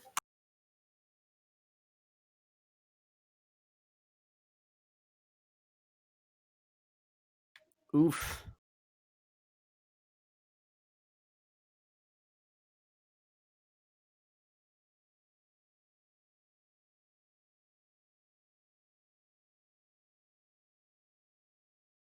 Knolls are fun though.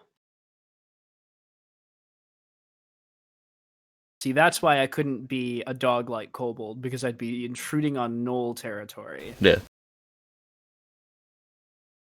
Even though hyenas are weird and not really dogs.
right.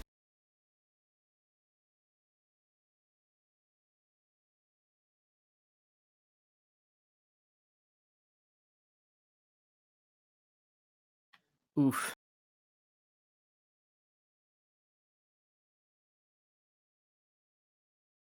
Have fun being the front line, Jewel. All right, so let's start off. The one that is coming towards you begins to charge straight at you.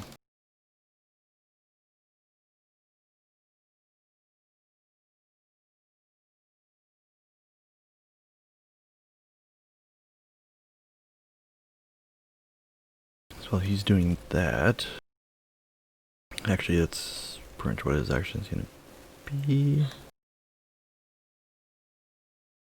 Yeah, so you see the one that stood up. He's running towards you. Not quite at you yet, but he's spending the whole time just running.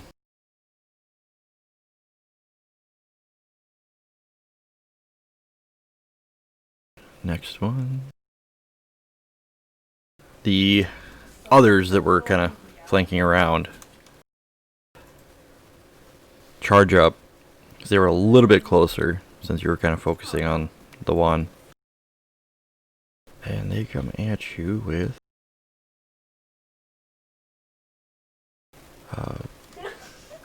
they've got you as they get closer. Your light kind of shines on them. You can see that they've got these shields and these just gnarly looking axes. They come in swinging.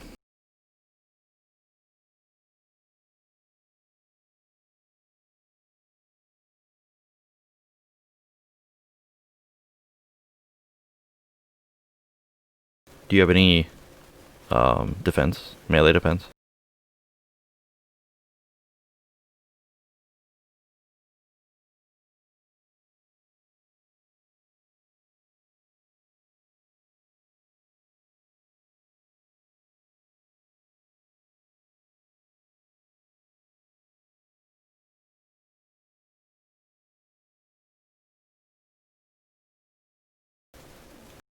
Joel, do you have any melee defense? Who? Joel. John, can you hear me? Can anybody hear me? I mean, I can hear you. Okay. I can John, hear you. can you hear Joe? John, can you hear us? Maybe he's muted. Maybe that's what we're missing. Oh, I think he's gonna try to disconnect, reconnect. So I can see him moving. I just couldn't. I want to say he has one defense, but I can't remember. Hey, can you hear us now? Oh, there we go. I have one defense. Yeah, I Okay. heard that and I answered it and I never heard back from you and I was trying to figure out what's going on. Oh yeah, we weren't None of getting us anything from questioned you. it either. We were all just sitting here like, oh man, John's taking his time looking this up.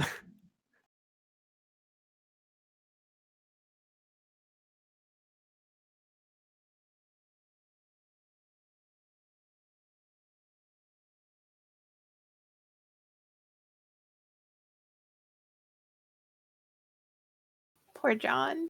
So, as the knolls close in, they kind of slam. You're able to kind of dodge a couple of them, but one manages to catch you when you weren't expecting it.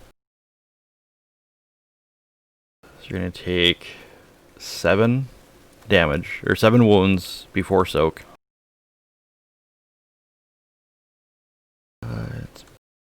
Wait, hold on. Okay, yeah. Yeah, 7 damage before soak. And the triumph. I was gonna say, if you don't want to do a crit on that, you could have it so that I was thinking, because my move was going to be to run back to the group, but you could have it somehow that I'm cut off from them, that I can't get back to me, like they're between me and the rest of the group. trying to negotiate down from that crit. You can do a crit if you want. It just was an idea. Right.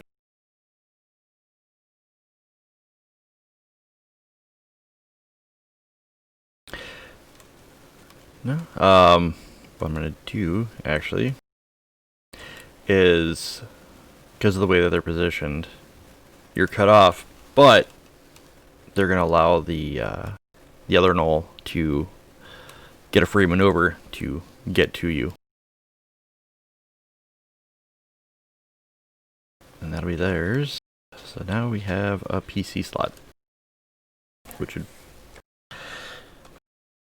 whoever. All right, I think Jewel should go since she's right there. I was gonna say, I think that should Yeah, be I think so. Jules.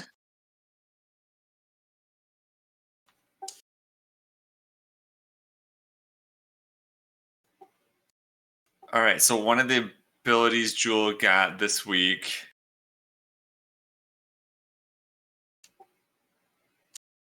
is the Dominion of Demora, so she can add force to any of her spells without an upgrade. So like it like knocks them back one range. Yep. So I'm gonna do an attack roll against the two that are the two that already were engaged in me. I know it's one extra difficulty because they're at close combat. Yep. And I'm going to add my force on there. Okay. I'm actually going to flip a pip to upgrade.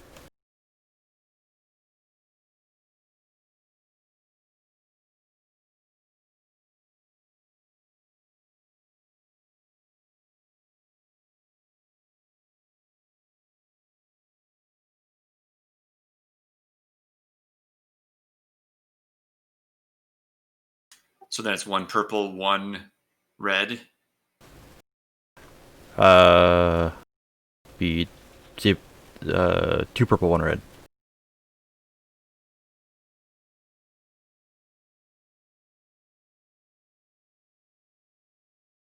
Alright, hold on. Starts off easy. The force doesn't add a difficulty. Holy shit.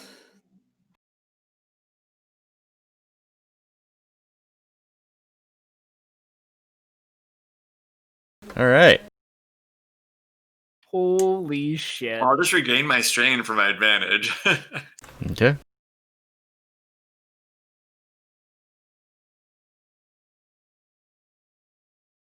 So my spell doesn't land, so I can't knock them back. Right.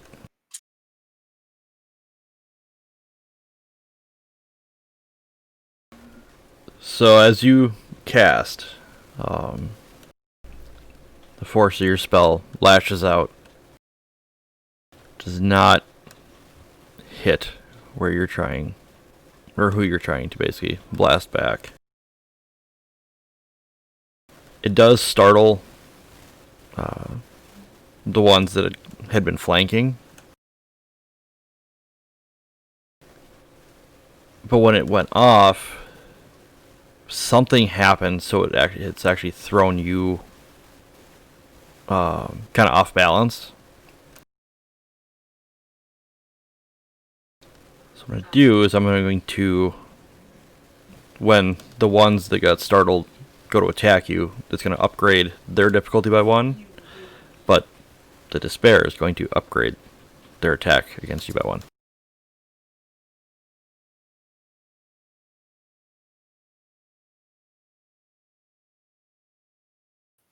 Poor Jewel. The spell fizzled in the most spectacular way possible. Hold on a second.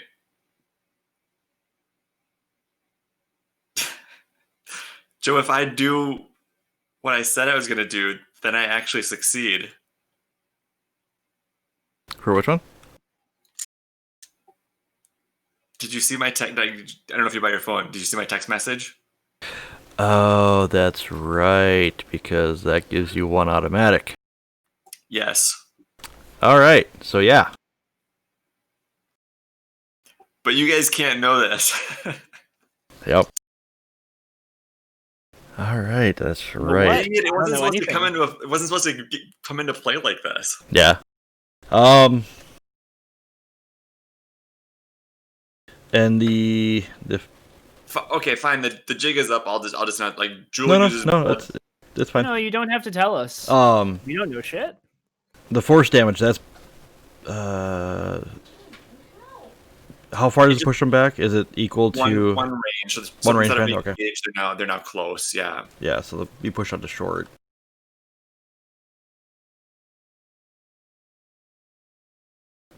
All right. So yeah, Let me figure that's out right. damage here. Sorry.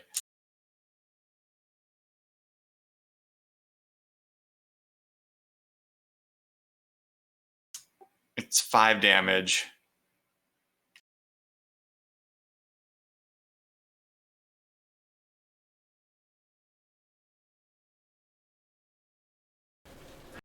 What'd you want to do with your triumph then?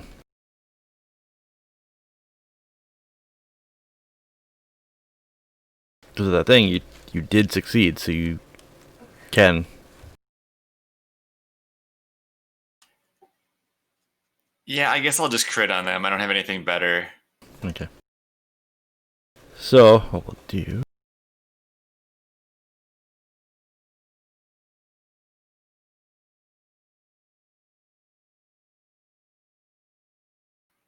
There's not a way to roll crit on the sessions board, right? Yeah, the crit for that doesn't seem to be working. What you can do is either you can roll it, but since you were going after the 3 that were flanking, I'm assuming that's the ones you're going after. Yes. It's gonna basically kill one of them outright. I just gotta remember what this is.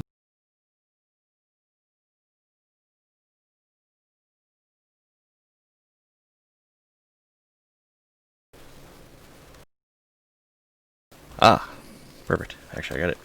So, as your blast goes off, the ones that had flanked around you, that had closed in and made the first attack, get blasted back out. You see them try to kind of fight against the force of your magic. One of them, though, seems to have taken the brunt of it. So he just explodes, and just this big ball of blood just sprays everywhere. Which, unfortunately, splatters into your eyes, blinding you for a turn.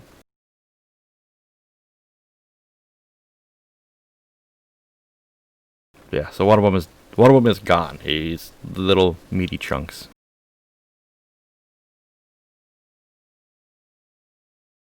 That work? All right.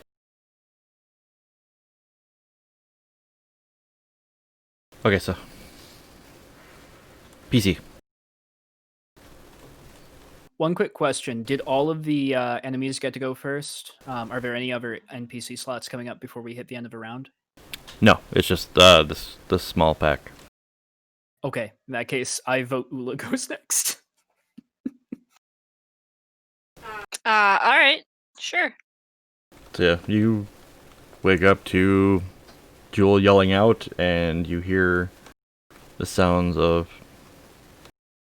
hyenas laughing and calling out, hunting. Then you hear a big, almost a bang of energy, and you hear a wet, sick, popping sound. All right. How far away can I get there in one maneuver, or do I have to take 2 and not take an action? Well, you could take 2 maneuvers and take 2 strain. Get that strain.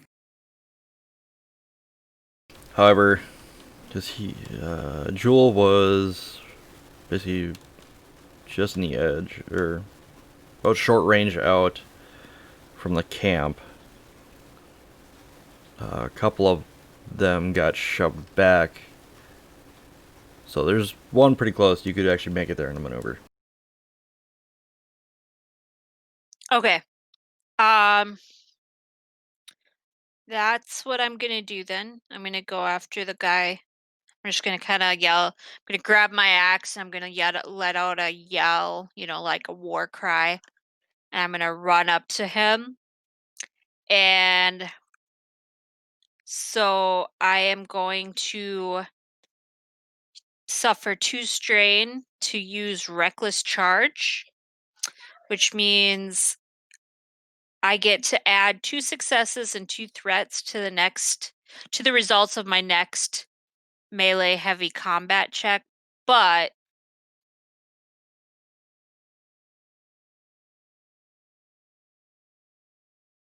Don't they get to add that against you as well? oh no, that's something else. Never mind.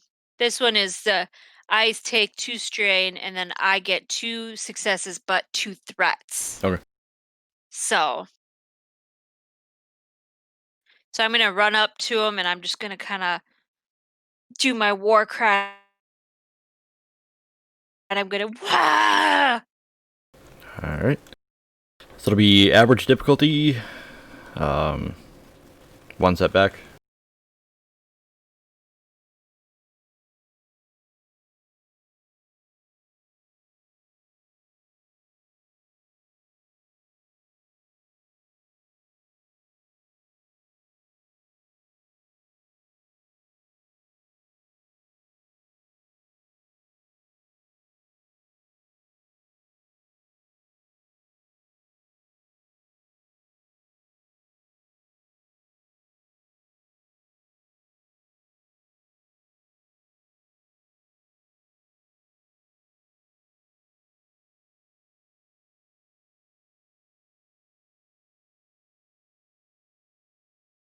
Right.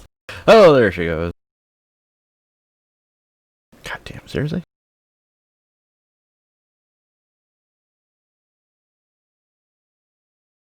The dice are hot tonight. They want blood. Right.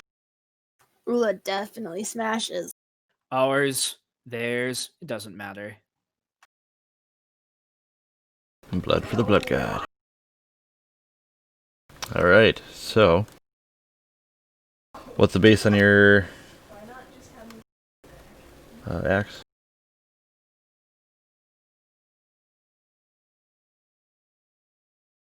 Four.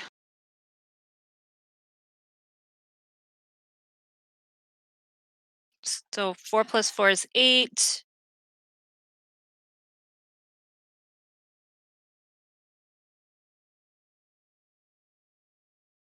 Alright.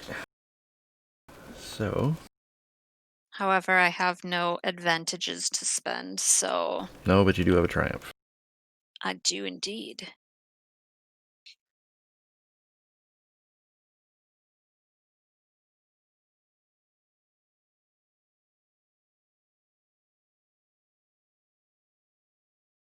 So it's 4, 4, and 4. So total 12 damage. Is this like the leader guy, or is this? No, this a is mini- one of the ones that had, you didn't see him flank around, but the ones that had flanked of the 3 that had flanked him or flanked Joel. Her. All right, so 12 damage. Qualities. Um.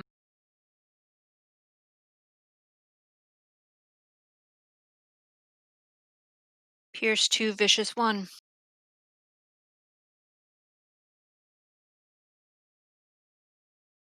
All right, so for those that are watching her,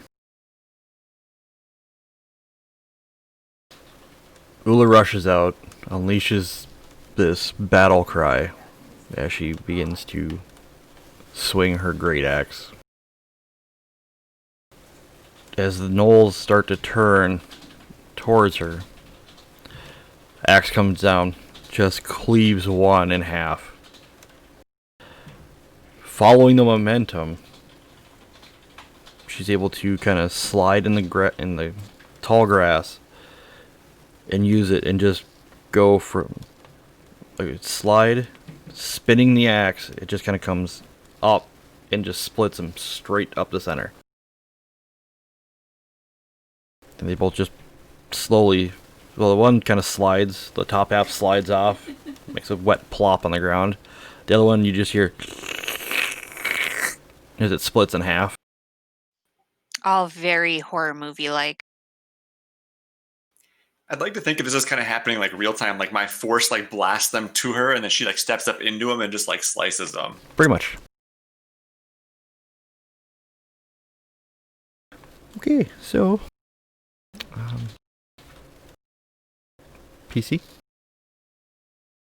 There's go still next. some left. There's one left. Is it really only one left? Are they all the rest of them dead? Yep. They picked the wrong people to pick on. Since her pierce cut through the soak, there would have been one alive with like one wound left, but because of that pierce, it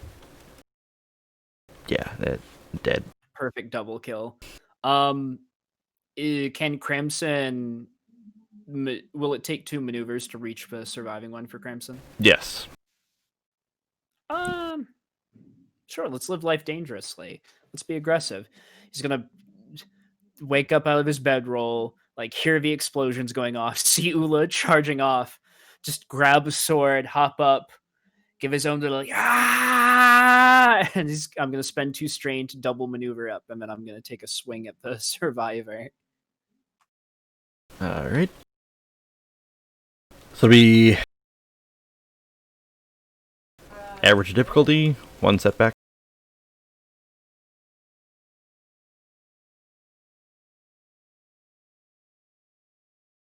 Or sorry, this one is melee 2, so 2 setback.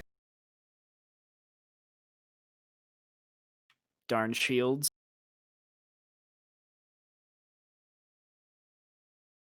Hey! Got him. Alright. So what is the base damage on your weapon? It's base damage 3, and it has a crit of 2, so I am going to crit as well. Alright. So it's a base damage of +3? Yep, so it'll be 4 damage total before soak, and then a crit. Is that counting your success? Yep.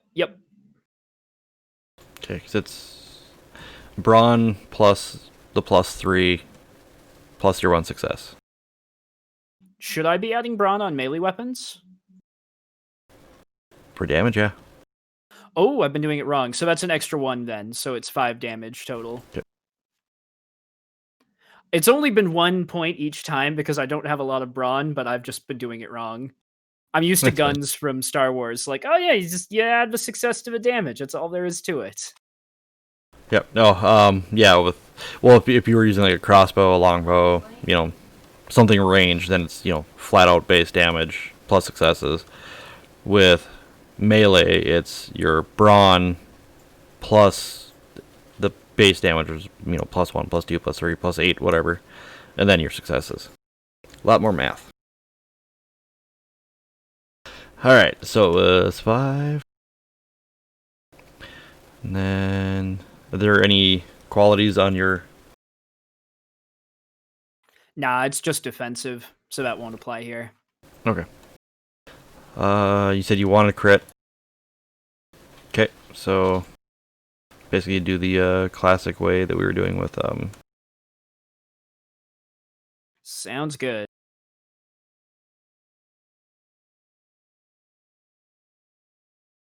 since for some reason this. Oh, Nice. Target loses his free maneuver. I guess with my shortness, the Knoll was expecting something to come high like Ula had done, and Daniel just lunges under the shield and slashes this Knoll's leg. Yeah, so it kind of it catches him. It doesn't go as deep as you were hoping, but it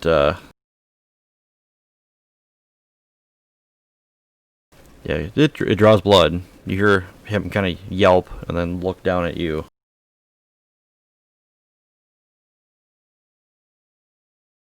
All right, next PC slot. So Key is going to attempt to heal Jewel up a little bit because she assumes that that's who it's going to go after next. So she also has a little bit more confidence now. What would be my difficulty on my discipline check?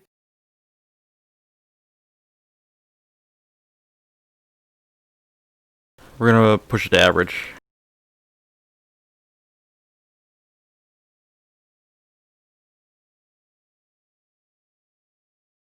Fuck yeah. She's learned she's learned more about her willpower strength, so I ended up putting another rank into willpower, so she's gonna heal up. Oh, you can't boost it into willpower. So this system, the XP can't. Once you make the character, you can't push it into characteristics until you purchase the talent. Yeah, there's like a level 5 talent that lets you level up. Oh, then I should have to re-roll that.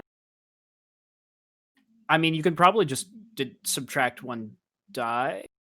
It'd have to be one of the green ones, so I'd lose my success. Oh. We'll let it slide for right now. All right, and then what's the difficulty then on the I'll rework that later. Yeah. So with the range that you're at, you'll have to increase the range to where Joel's at. Now you can use the maneuver to go out, get basically closer, and then it won't be as bad. Yeah, I'll use the maneuver. So then you get so boost up range, so that'll move from easy to average, and then anything else you want to throw onto it. I'll just go average. Okay. See what happens.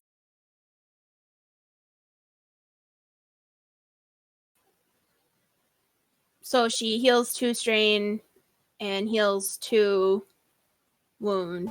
Yep. Dice are on fire. Triumphs are wild. Yeah. I did remove the dice from that I got extra from the willpower boost, so Yeah.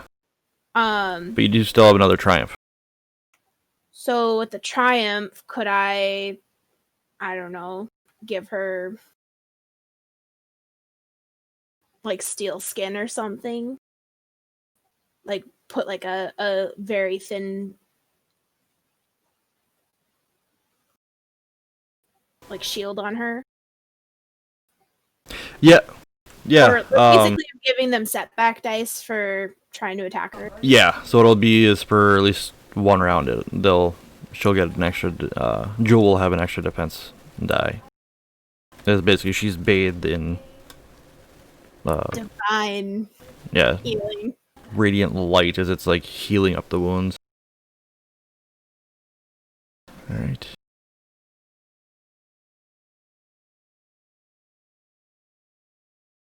So I should remove that one. So this fellow, looking around, seeing what Jewel did to one of his pack, what Ula did to the other. Yeah, 2 of the pack. He turns and runs. But only with 1 maneuver, even with strain.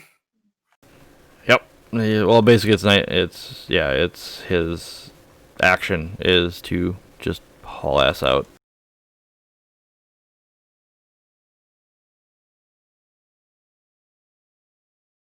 PC.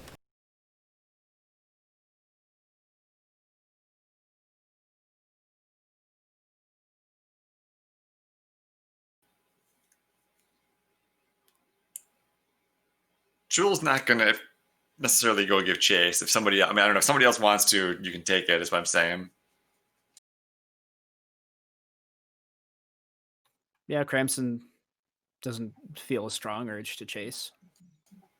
She might say something about, "Yeah, I told you not to. This wasn't the camp you wanted to attack." Something that way. But I warned you. I kind of want to try to throw my axe. Can always give it a shot. The worst Alright. case scenario is you have to go walk and pick up your axe if you miss. Pretty much. Yeah. or you get a despair and you can't find it. I don't think Joe would be quite that cruel. All right, I stand corrected. Maybe not. You don't know me that well, do you? All right, if you want to throw it,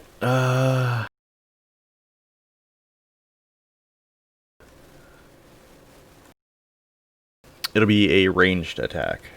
So to use ranged instead of your heavy. What's the difficulty? He'll still have one, or you'll still get one setback. You're not engaged, so he's only at short range. So right now it's gonna be at easy, one setback.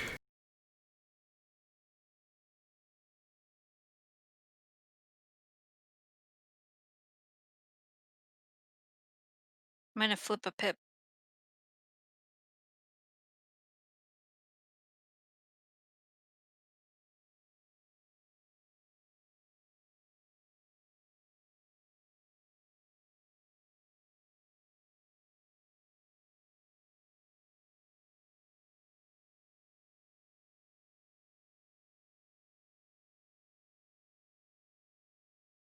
All right, throw another setback on there, just because you're using the axe in a way that you're not used to.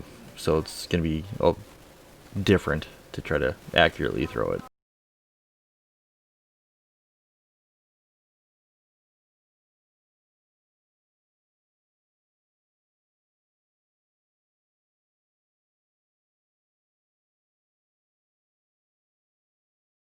I need to test all your dice. The program is loaded. All right. So that'd be 9 damage. Look, you were getting triumphs too.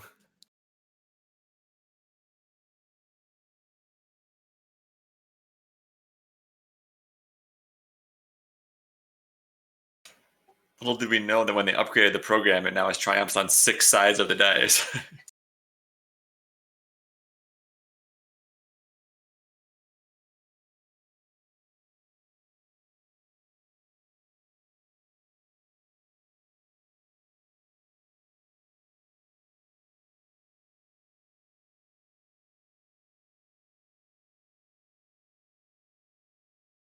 All right. What do you want to do with your triumph?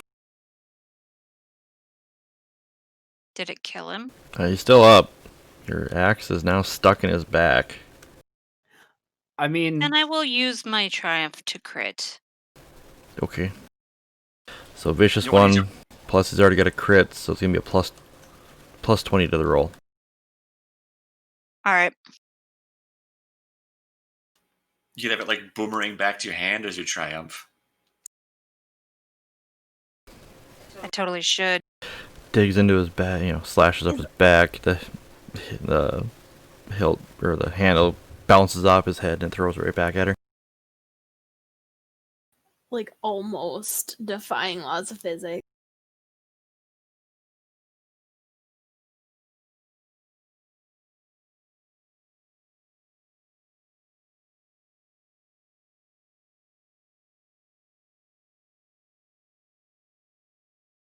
so is it a plus 20 roll to this crit because he has the existing crit and also the vicious? Yep.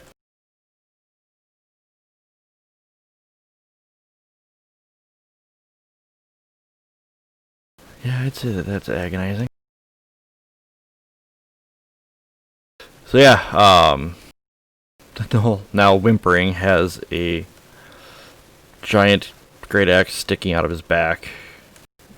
He's still trying to crawl away. Can I use my maneuver to go and stomp on him and take my axe out of his back? At this point, it's a mercy killing. I mean, you can kind of pull it out.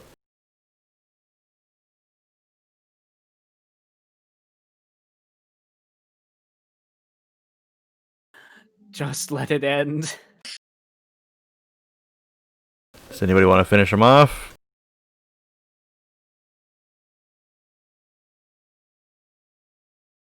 It goes next PC.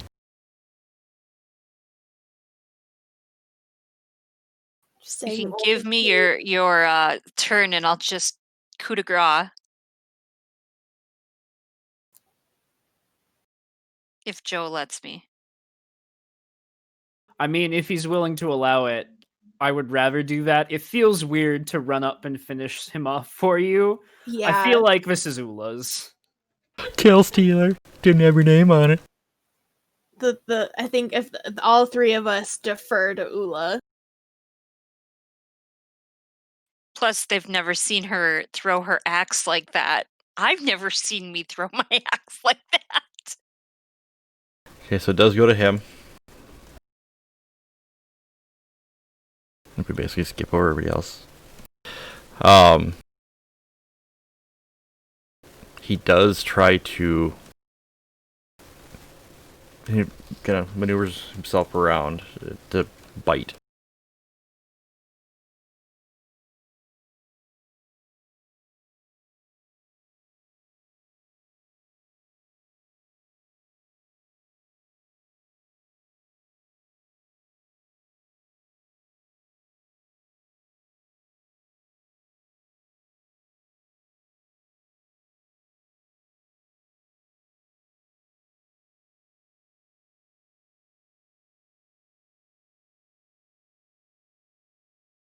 Alright.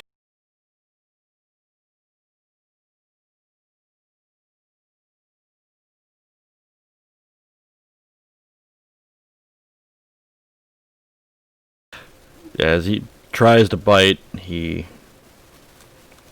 doesn't get hold of your leg, but it does force you to move your leg off of him. And he just tries to keep pulling himself away. BC? Man, now I feel kind of bad. Oh well. I would like to It's too late to feel regret. Amy might feel bad, but Ula does not. exactly. Ula would like to take one more giant swing at him. Alright.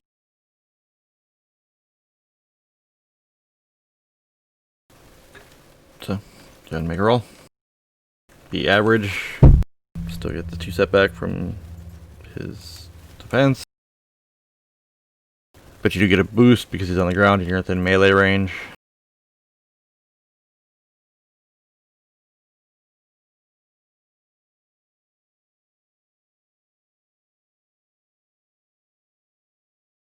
That's why I wanted the roll. I wanted to see if it would continue.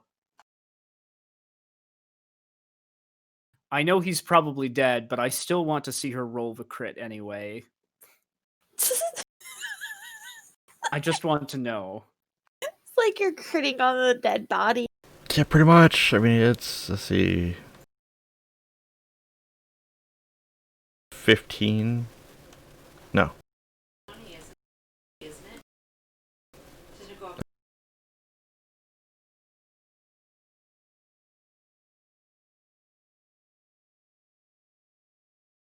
13 damage. 1 advantage, but there's a triumph, so if you want to go ahead and roll a crit, it's going to be plus 30.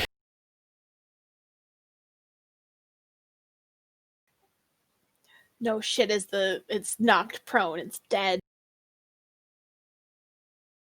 How do you knock prone a target already on the ground? Well, his head is bowled over one way, body's bowled over the other way. His body suffers one strain for losing its head. How do you finish him off?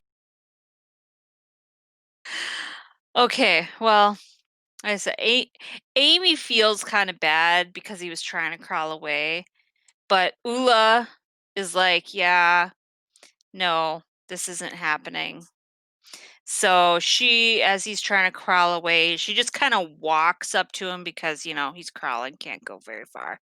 Just kind of takes her axe and just whack and just like chops his head off. So yeah, the sickening thwack is your great axe splits through his flesh. The head just kind of rolls forward.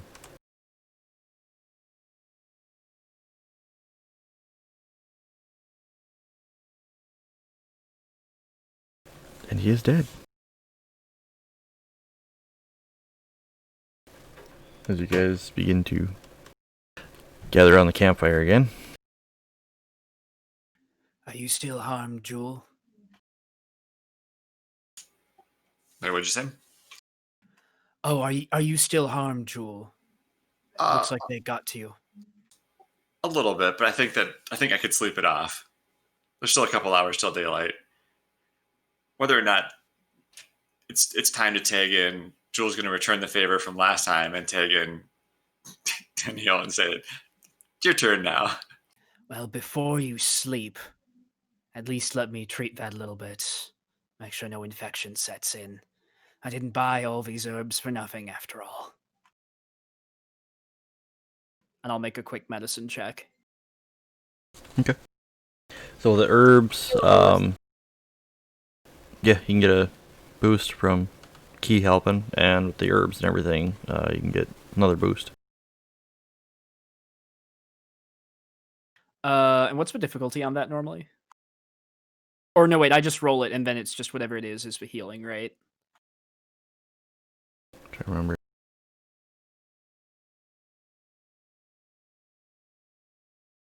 For the moment, we'll just go average.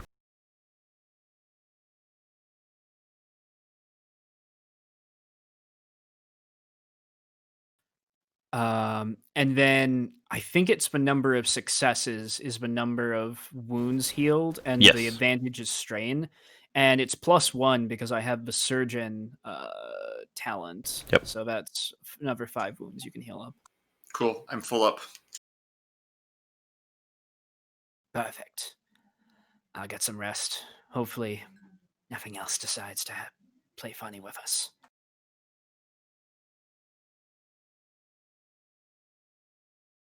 All right. Ula will take the head and stake it out at the edge of our perimeter to tell others to stay away.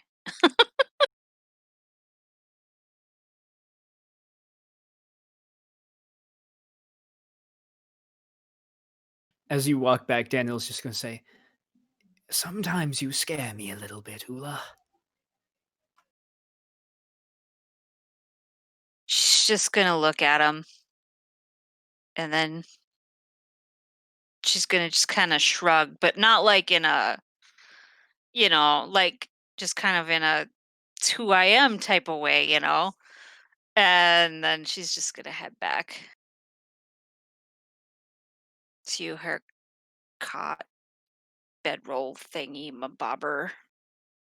All right.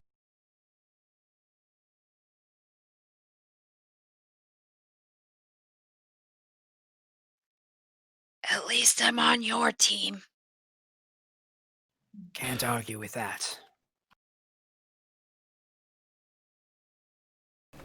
So the next morning, you awake, go through your normal morning routines, getting some coffee and tea and food, and packing up camp, loading it on the wagon, heading out.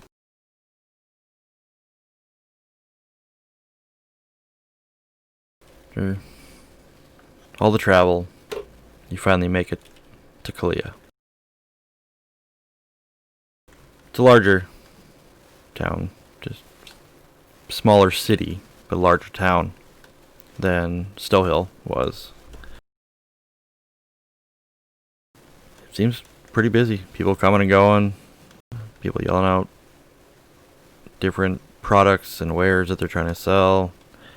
You got people arguing, you've got people laughing, you've got kids running around.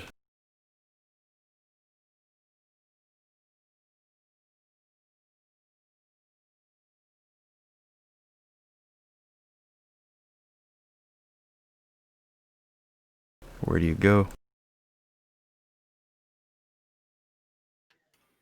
I guess Dano looks to Key. I'd be willing to call it a night here otherwise too, and we can pick this up on Monday. Yeah, I figured we'd probably stop when we got here, but yeah, Daniel will just look to Key, unless you had something specific to end us on. Well, if anything, you guys make your way further into Kalia. Come to a inn of sorts, or a tavern, called the Ivory Canary. You go in, order some hot food, get some rooms. No, it's, early afternoon. You all sit in and just relax. So then we'll end it here.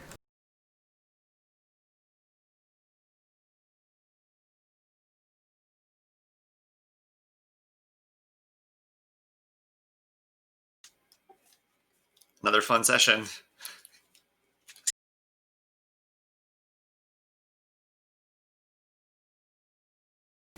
I'm super glad that I put that extra dice in my brawl or my melee heavy.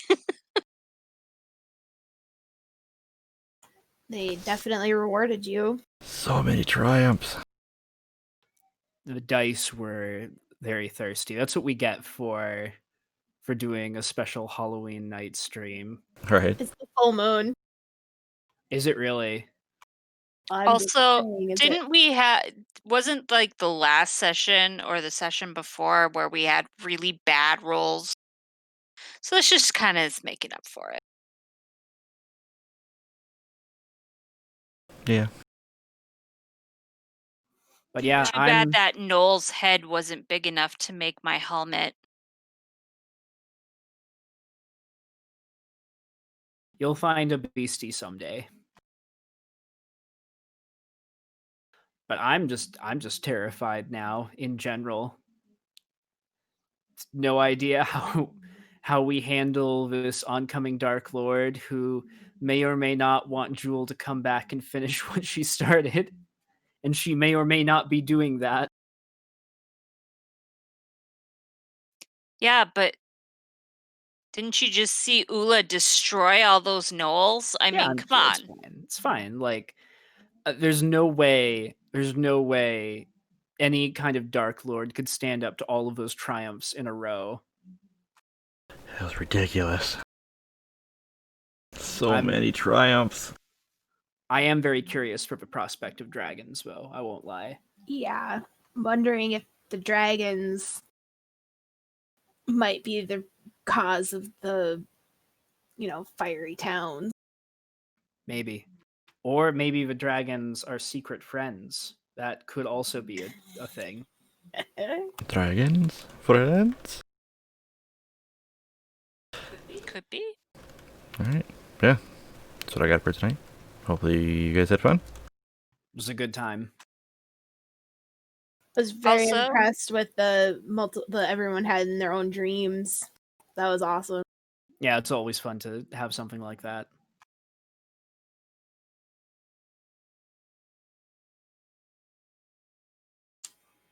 All right, I'm yawning big time, so I'm gonna go. I'll see you guys on Monday. Have a good night. Talk to you later. Night. Oh, before I hop off, same XP as normal? Yeah. Sounds good. Anybody's still watching? See ya. Hey, if you're still watching, Good go vote on Tuesday. Yes. That's true. Vote as soon as possible. Vote Monday if you can. I mean, if Yeah, you if you can't. can vote early, go for it. Otherwise, make sure you go vote on Tuesday.